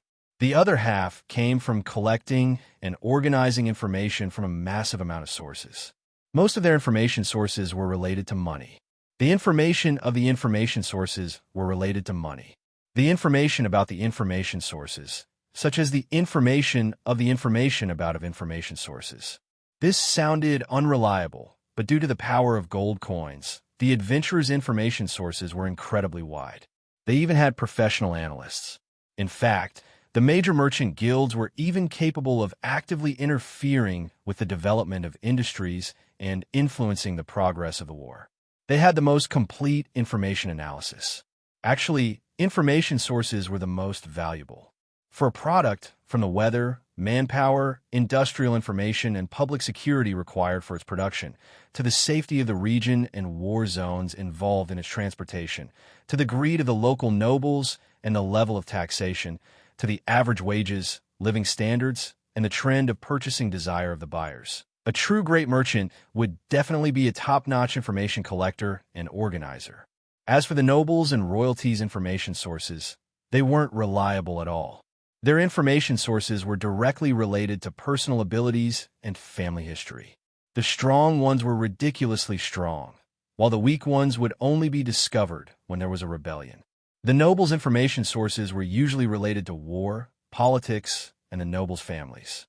They lacked basic sources, so they were actually the most unreliable. I couldn't be bothered to look for them, so I directly asked the Northland's Mist Alliance to use diplomatic channels to exchange information. If there was any information related to Cavendish, they could just directly send it to me. It just so happened that the nobles' information sources were all on top of their heads. Even though the information wasn't anything special, they treated it like a treasure. It was incredibly difficult to communicate with them, which made it even more difficult for me to do anything. Unlike ordinary adventurers in my eyes, the most important information source would be the merchant guilds, followed by the thieves' guilds and adventurers' associations. The most important source would be the omnipotent royal spies from the legends. But along the way, I obtained a legend-ranked golden-armored knight is riding an iron horse with a black cat as he gallops through the wilderness. His great sword is thirsting for demon blood. Haha, Roland, how does it feel to become a legend-ranked demon hunter? A great sword knight? What was going on here? Why did I become the important information source when I was the one looking for information? Looking for Cavendish directly would definitely be impossible. Even if I put my face on a wanted list, I would only be able to find Roland in the end. However, Cavendish was the Abyss Prince. His subordinates were either demons or evil cultists. And these evil cultists weren't devils that were skilled at hiding themselves. Impatient demons and crazy evil cultists would definitely cause some trouble in the mortal plane. No matter what Cavendish wanted to do right now, he definitely wouldn't be able to avoid the mortal plane. And since I knew that he would send either demons or evil cultists, then all I needed to do was focus on the evil cultists and demons. All right, I knew that this wasn't reliable, but there was no harm in trying as much as possible before I reached the mage country. Perhaps I would obtain additional information. Yep, the hero saved the damsel in distress 7 times, destroyed the evil cult's altar 3 times, and killed off a dozen demon warlocks. Oh, mighty demon hunter knight, you are undefeatable. Why is your sword so yellow? Is it because it has been stained with the demon's sulfur blood? I just think that those idiotic traveling poets need to improve on their basic qualities. Demon's blood isn't yellow. Also, there's no hero saving the damsel in distress. There's only the hero saving the damsel in distress 4 times, the grandmother once, and the naughty child twice. TSK, even the demon sacrifices these days don't have anything new to offer. Since I had obtained information on demons and evil cultists, I naturally had to investigate them. When I stumbled upon an evil cult's altar or a demon warlock's evil sacrifice, I wanted to say something like, "I'm sorry, I found the wrong person," but nobody would believe me. Not only that, demon warlocks had recently become much more powerful, but their sense of beauty had also greatly decreased. At the very least, the demon warlocks we killed back in the day were all young women as sacrifices. Think about your luck. Do you think it's even your turn to save a beautiful woman? You should be satisfied that an auntie saved you. Silly cat, shut up. The final result was that I went on a killing spree. Not only did I obtain many justice points, I even obtained the hilarious title of Selfless Golden Armored Demon Hunter Knight. Wasn't that Garen? Next time I jumped out of the bushes, I should shout Demacia to fit the occasion. Not only that, since I was a free demon hunter, I would immediately leave after killing a demon. Not only that, the demon hunters were all difficult opponents that ordinary adventurers wouldn't be able to deal with. Not only that, I was able to insta-kill all the demon hunters. This hilarious title of mine became famous quite quickly. Bards who had nothing better to do were already starting to scam others for money. Of course, there were also benefits to this. Previously, I had to spend money to buy information, and I had to be interrogated here and there. In the end, I would often have to resort to violence. But now, information would be delivered to me whenever I arrived at a certain location. I was afraid that there would still be demon hunters remaining after my free helper left. Another problem was that I would have to distinguish which information was a malicious attempt to eliminate my competitors. Forget it, you're the Mist Alliance's top spy. It's already good enough that no one came looking for you. That's right, I had collected information on geography, warfare, business, nobles, and so on. All of them were the rarest first-hand information. It was likely that by the time I had some free time, I would be able to directly create a new map of the Donglan Principality. Not only that, all of this information was the most up-to-date information on the Holy War, as well as the geographical information on all the places that the Mist Alliance had passed on their way south. As for me, I didn't have any intentions of leading an army south, at least not right now. And now I arrived at a place called Abundant Valley City. An unexpected piece of information from the Thieves' Guild caught my attention. A former holy maiden accidentally fell from grace and became pregnant with a demon fetus. She even corrupted into a witch? What sort of plot is this? Chapter 707. In a fantasy world, the term saintess could not be used casually. In the era of theocracy, purity and holiness were exclusive to the gods. Therefore, only the beloved daughter of God deserved the title of saintess, and only the woman chosen by the Church of True God would have this name. Whether they were holy or not was not important at all. What was important was that they were the face of the church, which meant that they were important publicity materials. Most of them were young and beautiful. They were orphans raised by the church and were part-time priests of the true God. It wasn't that they didn't have noble statuses, but that their statuses were too prominent and not suitable to be manipulated. This was actually not a very good job. It was one thing to run around to spread the doctrine, but sometimes it was necessary to go to the battlefield to boost morale. The saintess was not a rare thing, and there was no need for her to be absolutely safe. Maybe her death could boost morale. As the beloved daughter of God, how could she fall in love with a mortal? As a holy maiden, let alone fall in love, she couldn't even get close to a man. People couldn't always be young and beautiful, but the saintess had to be young and beautiful. Well, this was a profession that relied on youth. Once a person neared his 30s, it would be time for him to step down from his position. At that time, he would decline in all aspects, and his marriage would also be limited. Therefore, those female priests with real prospects would not hesitate to give up even if they had the chance to become a saintess. Only those female priests who were born as commoners and orphans would embark on this seemingly glorious path of no return. Perhaps the different churches treated the saintesses differently, but in my memory, most of the saintesses were like this at such a young age. Although they seemed to be glorious, they were already destined to become pitiful existences that were left behind for the rest of their lives. This time, the victim was the holy maiden of the Church of Thunder and Sword, Leona. She was 30 years old, and considering that people could get married at the age of 14 in this world, she was truly an old leftover woman. I've never heard of a church and a saintess. The god of the Church of Lightning and Sword was named Sylvan. He was a new generation of gods who had just ascended to godhood in the past few decades. His priesthood included lightning and sword, but they were two completely different concepts. I kind of sympathize with his pope. How are they going to fabricate this doctrine? Something like a holy sword that brings the lightning of judgment? Something like a thunderbolt? It feels more and more like a lousy night novel. It wasn't easy to obtain a divine domain for a god. If two gods had similar divinity, such as one who claimed to be the holder of knowledge, and the other who claimed to be the owner of books, the two gods were destined to fight to the death.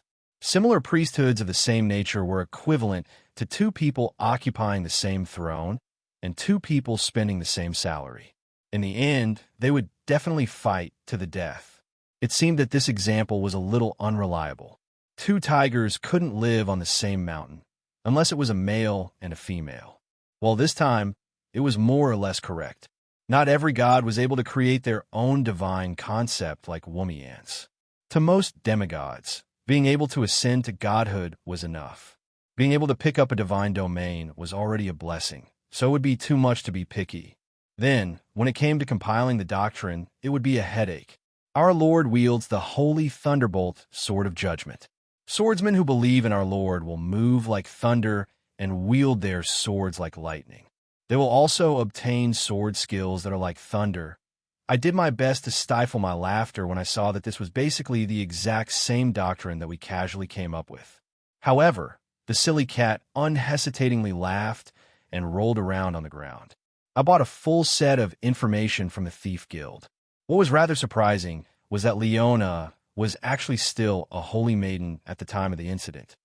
A 30-year-old holy maiden is, in this day and age, there's even a 10,000-year-old, a 30-year-old magical girl cat. Let me remind you, she's currently sharpening her claws. However, the following information made me understand that this saintess wasn't just a flower vase. Sylvan had only ascended to the mortal plane several decades ago. His descendants were still in the mortal plane. In terms of seniority, Leona could be counted as his granddaughter. Just this alone was enough to make her different from other flower vase holy maidens. She had always enjoyed divine favor. The Church of Thunder and Sword didn't have a very long history. However, Leona had always been a core member of the church. She was an excellent swordswoman and priest. She had saved the church several times when it was on the brink of destruction. She had even experienced God's descent before. She was incredibly famous in the church. In fact, some people even faintly saw her as the next pope. Ordinary women's beauty would begin to deteriorate at the age of 30. However, powerful individuals would only enter the prime of their lives. This was quite understandable for a 30-year-old holy maiden. However, what happened next was rather incomprehensible. Leona had an affair with a certain male. This wasn't a big deal, as she was actually a high-level member of the church. Not only that, she was deeply trusted by the gods. As long as she didn't spread it everywhere, it wouldn't be a big deal even if it severely affected the church's reputation. However, Leona just so happened to suddenly fall while preaching in public. Her divine power directly transformed into the evil power of the chaos abyss. Then, the priest discovered that she was pregnant. Her fetus actually had a very demonic reaction. The gods were furious and abandoned this descendant of theirs. After that, everything became logical. The Holy Maiden became the former Holy Maiden. Her past achievements became evidence that she was pretending to be righteous. She had to be punished for all her crimes. Everyone wanted her dead. Right now, Leona was tied to a cross in a public square. She would be burned at the stake in 4 days. At that time, it was unknown whether her soul would return to the divine kingdom or the chaos abyss. Oh, this holy maiden is quite beautiful. That demon is quite lucky with women. In order to avoid being late, I flew more than 300 kilometers in one night. It took me 2 days to finally arrive at the headquarters of the Lightning Sword Church and the Lightning Sword Church, Leaf Dew City. Leona had already been tied up in a public square for 8 days. Her body had been quite healthy to begin with, so she hadn't died yet. However, not drinking a single drop of water had caused her lips to dry up and her eyes to become lifeless. It seemed that she had reached her limit. Even so, she still had a beautiful appearance. She had long legs and an excellent figure. Most importantly, she had a sharp and heroic aura as a swordsman. She could still be called a beauty. I silently lowered my hood as I faced the Holy Maiden's lifeless eyes. This time, I used my true appearance. From a certain standpoint, my sense of beauty was quite similar to Cavendish's. Even if I did something unnecessary, I might as well give it a try. That's him. That's him. The swordsman Ron. He's the one who seduced the Holy Maiden. However, the first to react wasn't Holy Maiden Leona. Instead, it was her maids. At the same time, an alarm sounded. High-level swordsmen and priests ran out of the church. Judging from how they were fully armed, it was evident that they had been prepared for this. The most inconceivable part of all was that a holy light lit up in front of me. The ropes were directly burned apart, and Leona, who had been reborn in holy light, stood before me with lightning coursing through her eyes and sword. Ron, you actually dared to come here. No matter how foolish I was, I knew that I had fallen into a trap. Not only that, it was likely a trap prepared for someone else. I didn't know whether to laugh or cry as I looked at the holy maiden whose eyes were spewing lightning. Would you believe me if I told you that I'm not Ron? Of course I would believe you. Would a bastard like you tell me your real name? The next instant, lightning struck down. Yep, this was divine punishment. Sylvan, you idiot, you struck the wrong person. You should go to the Chaos Abyss to find that bastard.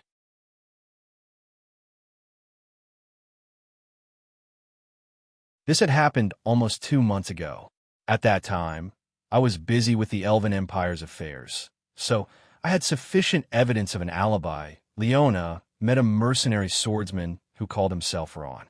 He seemed to be a dark attribute magic swordsman, but he was very cheerful and optimistic. He quickly established himself in Leaf Dew City. As for whether something had happened between Leona and Ron, and how Ron had managed to obtain the purity that Leona had kept for 30 years in just 2 months. No one knew except for outsiders. You're not Ron. Ron wouldn't smile like you. Your smile is so fake, but his smile is so real. In a way, I was despised again. He took out a mirror and put on his treasured holy night smile. His teeth were shining, perfect and flawless. How is it fake? Ahem, I think I know who that Ron is. Actually, since you know me, Roland, you should have guessed who Ron is. Abyss Prince Cavendish. Leona squeezed out these words from between her teeth. Her words were filled with hatred. That's right. Every debt has its debtor. Sylvan can go to the Abyss and cause trouble for him. Oh, I'm sorry. I forgot that Sylvan is only a low god. He can't deal with that fellow and will probably be killed instantly. Leona unhesitatingly said such words of contempt for a god in someone else's shrine. Everyone looked at me with enmity, but I only quietly drank holy water. There was no helping it. I had served highly concentrated holy water, and all the tea leaves had been blasted apart by the holy water. It would seem that Leona was still suspicious of my identity. Actually, I didn't really care what Sylvan thought. After all, he was only a low god who had just ascended to godhood not long ago. I wouldn't be worried even if he descended with his true body. I could faintly sense life within her with my soul eyes as I looked at Leona's slender figure. I couldn't help but furrow my eyebrows when I sensed the powerful demonic power and mist bloodline within her. Another demon bloodline. This is so troublesome. While it was true that Cavendish was a bastard, he was also a demon lord. As far as I knew, descendants of high-level demons would be born into demon nobility, which wasn't so easy to obtain. From a certain standpoint, a demon lord's direct descendant would have to split off a portion of their power. At the very least, it would be 10%, and at the very most, 50%. High-level demons didn't need contraceptives. However, in the demon world, power was everything. Revealing one's weakness would equal death. Very few powerful demons would have many descendants. Those descendants could also be their backup bodies. It could be said that Leona didn't have any good intentions. 2 months ago, when the demon wave first erupted, it could be said that the entire world's attention was focused on the Elven Kingdom. As a chaos main god, Sylvan had come to the mortal plane to pick up girls and even had a descendant. This was completely abnormal. Is he worried that he won't be able to survive the holy war and leave behind a descendant? I shook my head. This wasn't Cavendish's personality at all. Was he suddenly moved? That was possible. However, it definitely wasn't a coincidence that he had appeared here at that time. There was definitely something here that he wanted. I kept looking at Leona. She felt a chill run down her spine. It was highly likely that Cavendish's purpose for appearing here was related to her. This child was likely to be incredibly important. Perhaps Leona was also very special. Your fetus is probably using divine power to isolate its magic power, isn't it? Why don't you get rid of it? I don't believe that you'll show any mercy. Or do you still have feelings for it? I really want to cut it up into 12 pieces. But if it dies, I'll die. Leona's words were filled with anger. However, I chuckled. Cough, sister-in-law. All right, Leona, perhaps I can help you take a look. I'm an expert surgeon. Ding. Congratulations to Roland for obtaining the title of God Surgeon. As I told my system to shut up, I looked at my new sister-in-law, Leona. She had an expression of determination that she would be sacrificed. It seemed that she was about to agree. I'm willing to pay any price as long as I can get rid of this vile spawn. Her determination was quite obvious. If this trap didn't capture Ron, it was likely that Leona would directly commit suicide. However, I couldn't bear to see her die. Don't misunderstand, there was no script here. I only knew that although Cavendish was a playboy, he still treated his women quite well. Perhaps I could use her as bait to lure Cavendish out. Perhaps I'll even have to ask you to lie on a crucifix for 2 days. Chapter 709. In the end, I still wasn't able to convince Leona to be tied up on the cross. Cough. It wasn't that I suddenly felt pity for her. It was just that if I exposed myself, it would be highly unlikely that I would be able to use Leona as bait to lure out Cavendish. Even an idiot would know that this was a trap for Sylvan's church. Since I appeared in my true form, It was only natural that Cavendish would know that I was here. In that case, he definitely wouldn't come out unless he was willing to see me. Recently, I had already made it seem like I was looking for him, but he hadn't appeared in the past few years. He actually resisted showing off in front of me. Wasn't there something wrong with his style? This wasn't his style at all. What kind of noble goal was capable of suppressing his true nature and avoiding me? This made me even more worried. Although it was impossible for me to lure out Sylvan, how could I possibly give up on Leona? Sister-in-law, Leona, half of the child in your stomach is mine. Don't cut it. Don't bite the one on the head, either. I'm being serious. My choice of words was indeed a bit dirty, but I really wasn't trying to scam her. I was simply using the rules of nobles to make up some nonsense. When a noble family had no descendants and was about to die out, it was still possible to bring back some illegitimate children who had been kicked out of the family. Although it seemed ridiculous, I indeed had no direct descendants. Back in the day, I was the eldest son of the Mist family. Since I had no descendants, it was indeed possible to find a successor for my relatives. My younger brother's son was indeed the most suitable descendant according to the ridiculous rules of noble heraldry. According to the unwritten rules of the nobles, which were also the laws of the nobles, I could even refuse to acknowledge the child's mother and father and steal the child as my own. There were actually many precedents of this, even in the Middle Ages on Earth. Of course, other people would happily inherit their family's inheritance, while I would be stealing the child. Do you know what the child in your stomach represents? That's my only family member, which means you're also half my family member. I was speaking nonsense in a serious manner. Do you believe that if you want me to die out, I'll make Sylvan die out as well? Although the nobles valued their so-called bloodline inheritance, I truly wasn't a noble.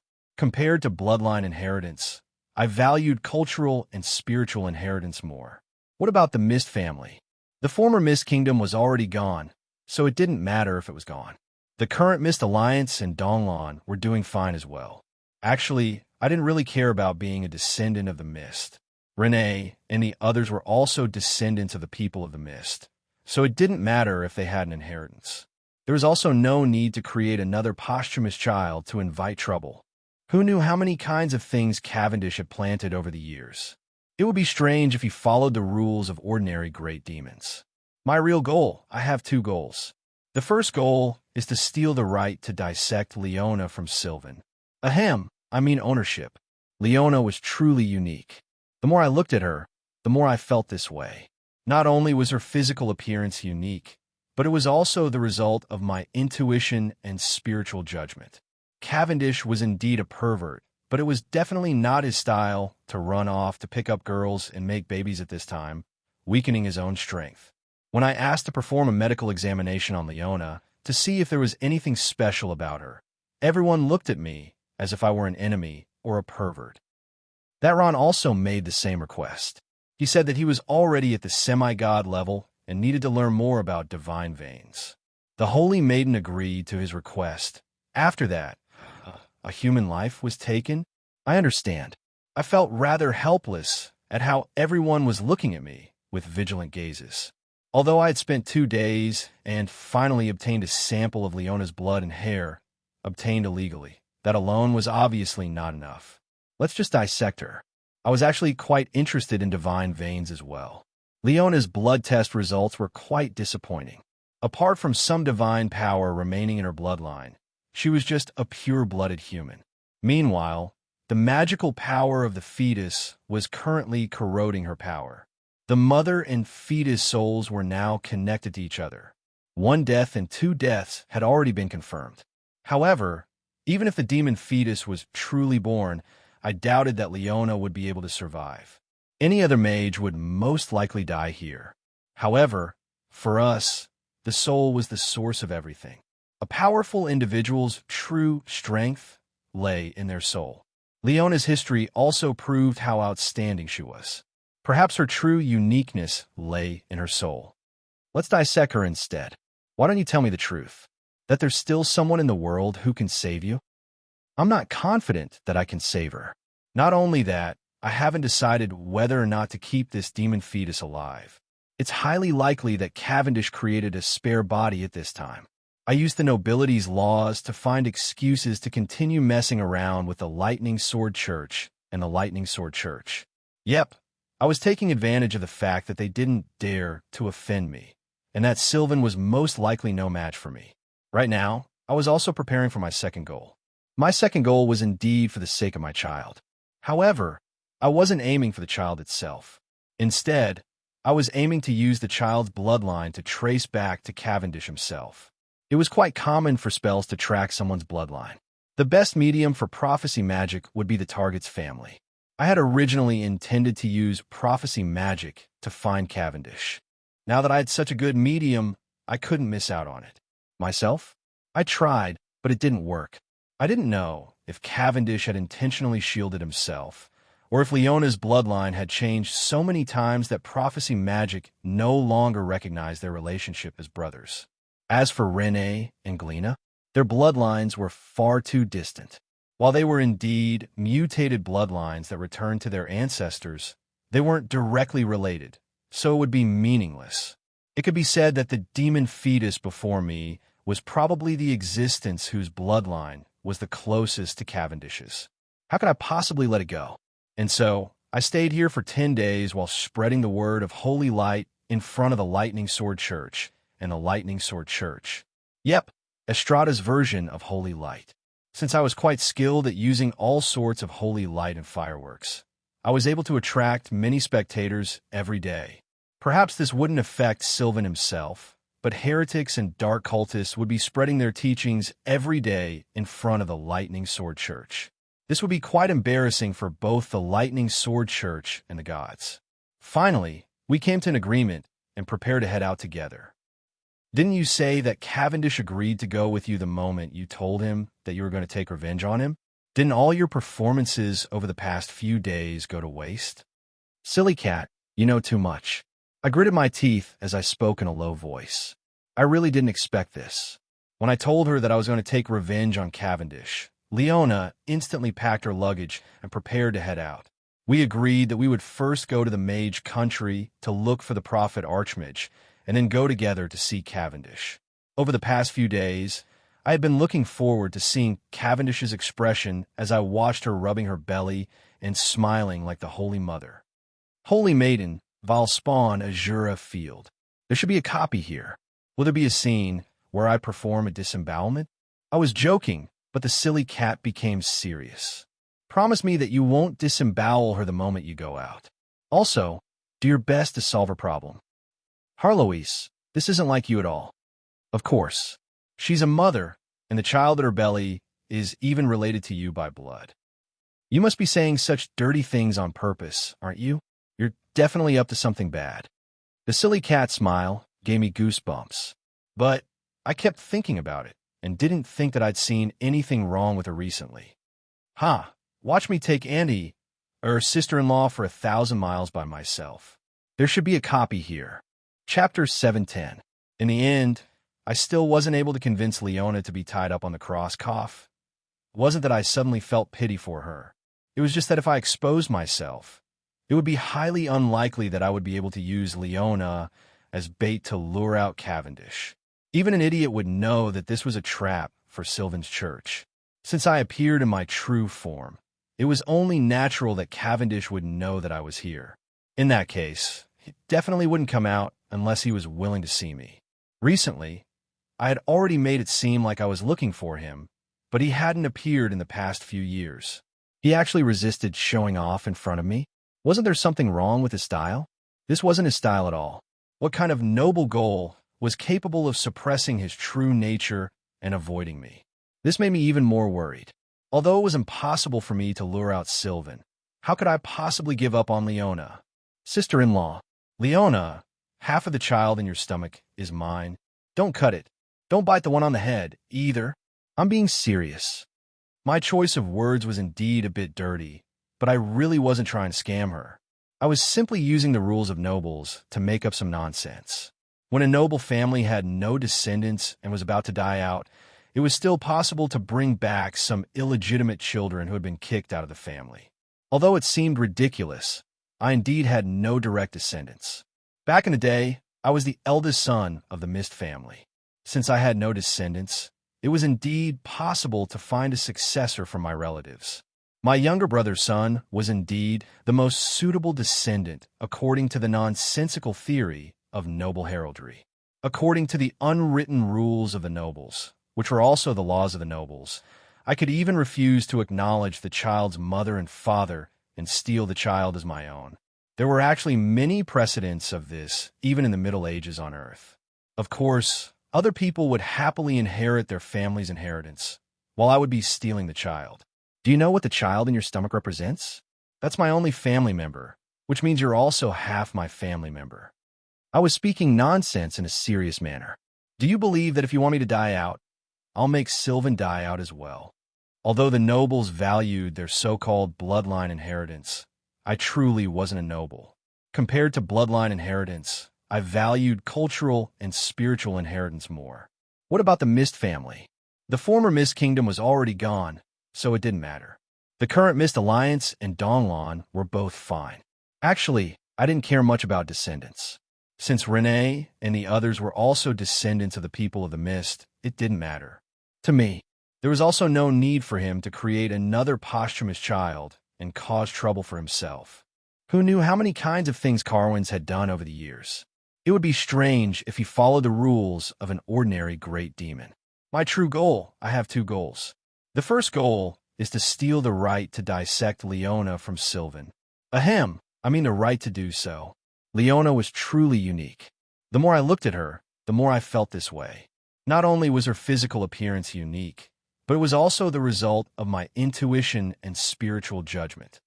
Leona said, "He-tita-tutu-tu-I, tita-tutut-tutu-I," when I asked to perform a medical examination on Leona to see if there was anything special about her.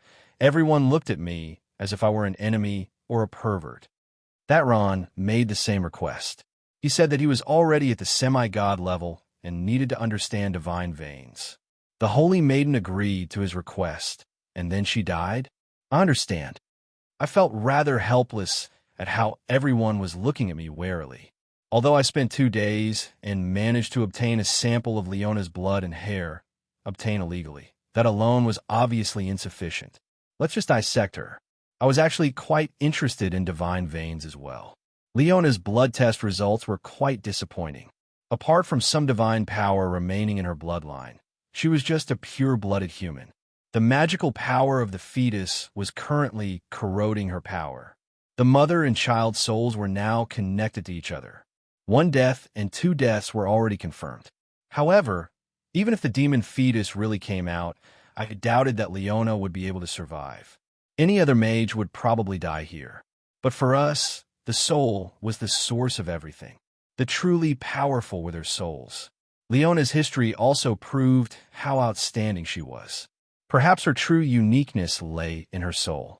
Let's dissect her instead. Why don't you tell me the truth? That there's still someone in the world who can save you? I'm not confident that I'll be able to save her. Besides, I haven't decided whether or not to keep this demon fetus. It's highly likely that Cavendish will create a backup body for his child now. I used the nobility's laws to find excuses to continue messing around with the Lightning Sword Church and the Lightning Sword Church. Yep, I was taking advantage of the fact that they didn't dare to offend me, and that Sylvan was most likely no match for me. And now, I was also preparing for my second goal. My second goal was indeed for the sake of my child. However, it wasn't for the child itself. Instead, it was to use the child's bloodline to trace back to Cavendish himself. It was quite common for spells to trace someone's bloodline. The best catalyst for prophecy magic would be the target's family. I had originally intended to use prophecy magic to find Cavendish. Now that I had such a good medium, I couldn't miss it. Myself? I tried, but it didn't work. I didn't know if Cavendish had intentionally blocked it, or if Leona and Leona's bloodline had changed so many times that prophecy magic no longer recognized their relationship as brothers. As for Renee and Glena, their bloodlines were far too distant. While they were indeed mutated bloodlines that returned to their ancestors, they weren't directly related, so it would be meaningless. It could be said that the demon fetus before me was probably the existence whose bloodline was the closest to Cavendish's. How could I possibly let it go? And so, I stayed here for 10 days while spreading holy light in front of the Lightning Sword Church and the Lightning Sword Church. Yep, Estrada's version of holy light. Since I was quite skilled at using all sorts of holy light and fireworks, I was able to attract many spectators every day. Perhaps this wouldn't affect Sylvan himself, but heretics and dark cultists would be spreading holy light in front of his church every day. This would be quite a loss of face for both the church and the gods. Finally, we came to an agreement and prepared to head out together. Didn't you say that Cavendish agreed to go with you the moment you told him that you were going to take revenge on him? Didn't all your performances over the past few days go to waste? Silly cat, you know far too much. I gritted my teeth as I spoke in a low voice. I really didn't expect this. Leona instantly packed her luggage and prepared to head out after I told her that I was going to take revenge on Cavendish. We agreed that we would first go to the mage country to look for the prophet Archmage and then go together to meet Cavendish. Over the past few days, I had been looking forward to seeing Cavendish's expression as I watched her rub her belly and smile like the Holy Mother. Holy Maiden, Valspawn, Azura Field. There should be a copy here. Will there be a scene where I perform a disembowelment? I was joking, but the silly cat became serious. Promise me that you won't disembowel her the moment you go out. Also, do your best to solve her problem. Harloise, that's not like you at all. Of course, she's a mother, and the child in her belly is even related to you by blood. You must be saying such dirty things on purpose, aren't you? You're definitely up to something bad. The silly cat smile gave me goosebumps, but I kept thinking about it and didn't think that I'd seen anything wrong with her recently. Watch me take Annie, her sister-in-law, for thousands of kilometers by myself. There should be a copy here. Chapter 711. He hasn't evolved to the point where he knows what regret is. But now, I really hope that he will regret it. He should consider the consequences. Just what was Cavendish doing? What kind of goal did he have? I had some faint guesses, but I was unable to come to a conclusion. The reason? It was probably because I didn't believe that Cavendish would be so suicidal. Leona was right. Carwin's personality was very genuine. He had always acted as he pleased his entire life. He would cry if he wanted to cry, and he would make a fuss if he wanted to. If his own boss made him unhappy, he would simply rebel. His natural talents and abilities had always supported him in his success. It could be said that in Cavendish's eyes, everything was developing for the better. It was only natural for such a person to do something major. Since they were children of the heavens, they lacked fear and respect. They instinctively felt that everything was developing for the better. In that case, Cavendish would have nothing to fear. As for me, I was the exact opposite. I was probably the epitome of pessimism. After countless failures, I habitually placed all accidents in my plans. I couldn't count on anything that depended on luck. If even a 90% success rate could fail, then all I could do was plan until the success rate was 120% and completely eliminate all accidents. This sounded rather abstract, but an example was quite obvious. For example, if there was a lottery, Cavendish would probably buy 2 lottery tickets and hope that he would win on that day. With his luck, it really might be possible for him to win. However, I would never look at such a lottery from the very start because I knew that I definitely wouldn't be the lucky one. If I bought a lottery ticket on that day, it would only mean that I had bribed the organizer to cheat. This time, if my inference was correct, Cavendish intended to use the entire world to buy a lottery ticket. The chances of winning were minuscule. If I didn't win, everything would be over. Roland, just what is Cavendish trying to do? Indeed, just what was he trying to do? Actually, the clues were right in front of me. I just didn't dare to admit it. He was searching for the location of Cynthia's physical body. He was trying to steal control over the Chaos Abyss, which meant that he was trying to steal the creator-goddess power and authority. Was he doing this for power? Actually, power itself was meaningless. Everyone knew that the strongest person in the world was the god of holy light. However, could he possibly wipe out the entire Chaos Abyss by himself? Carwin's was already at the pinnacle of the world. One step higher, even if they could suppress over gods, it would be very difficult for them to kill them. Even if they could kill them, what would that change? This was an entire world with countless species, hundreds and thousands of gods, and billions of individuals. The decline of an individual, even if it was the death of a main god, would lead to the decline of a certain species, but it was still far from the entire world changing. After killing a certain main god bee, its race gradually declined after 100 years. The space it left behind was naturally occupied by a new main god C. A new race occupied its space. Perhaps these races would care, but the world did not. Merely pursuing greater power wasn't his style at all. If that was all he wanted, he would definitely appear in front of me and show off to me. And there was no need for me to stop him. Then, the fact that he had been avoiding me meant that I would definitely not be able to accept what he wanted to do. He was trying to usurp the authority of the goddess of creation in order to achieve a goal. And this goal was something that I would definitely be unable to accept. It was highly likely that I would seriously fight him to the death. When I gathered all these chips, his goal also appeared before me. I had never dared to believe it, and had searched for evidence from many sources. But this time he had gone too far. He's opening up this world's dimensional barrier. The silly cat paused in surprise for a moment, but then she had an expression of indifference. In her eyes, this dimensional barrier was probably Hei's mortal plane. At any rate, the Holy War had begun, and many dimensional residents were coming to Hei's mortal plane. Even if this dimensional barrier was completely destroyed, there wouldn't be any foundational change. It's not what you're thinking. It's that dimensional barrier. It's the dimensional barrier that connects the entire universe. The silly cat's expression became even stranger. As a resident of the world of Heichi, this was far beyond her understanding. This was just like telling someone from the Middle Ages that there were aliens living on a planet several thousand light years away from us. That person would likely ask what planet it was. What's outside that dimensional barrier? What was outside? I really wanted to take out the dimensional barrier invaders from the game's history and throw them at Cavendish's face. He would likely be filled with fighting spirit, but my system stopped me. My ability is only effective in Ike. Those creatures from other dimensions were deduced by me based on the information I obtained last time. The goddess of order's power in the world of Heichi was only limited to extrapolating matters regarding the world of Heichi. The mystical existences outside the dimensional barrier were far beyond her abilities to begin with.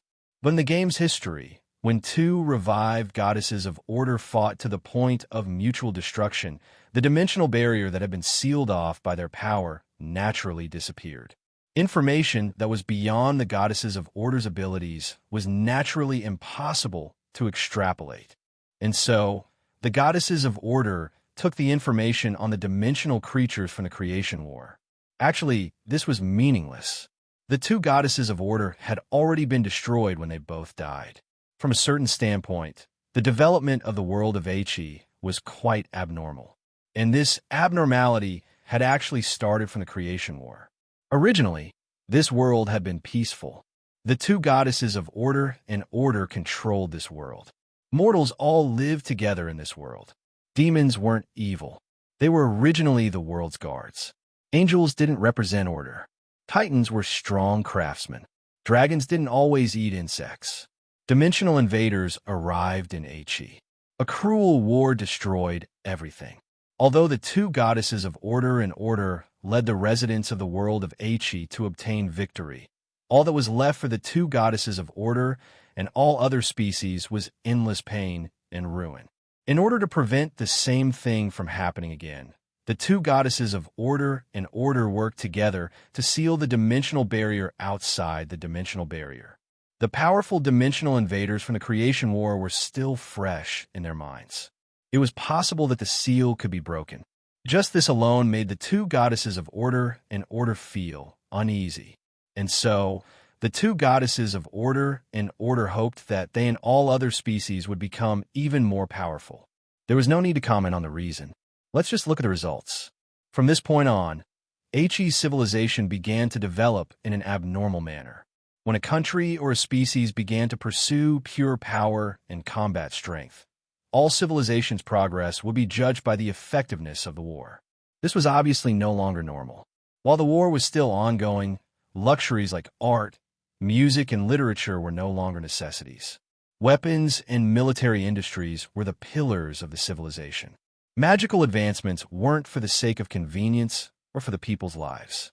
Instead, it was for the sake of how to better and faster tear apart their enemies.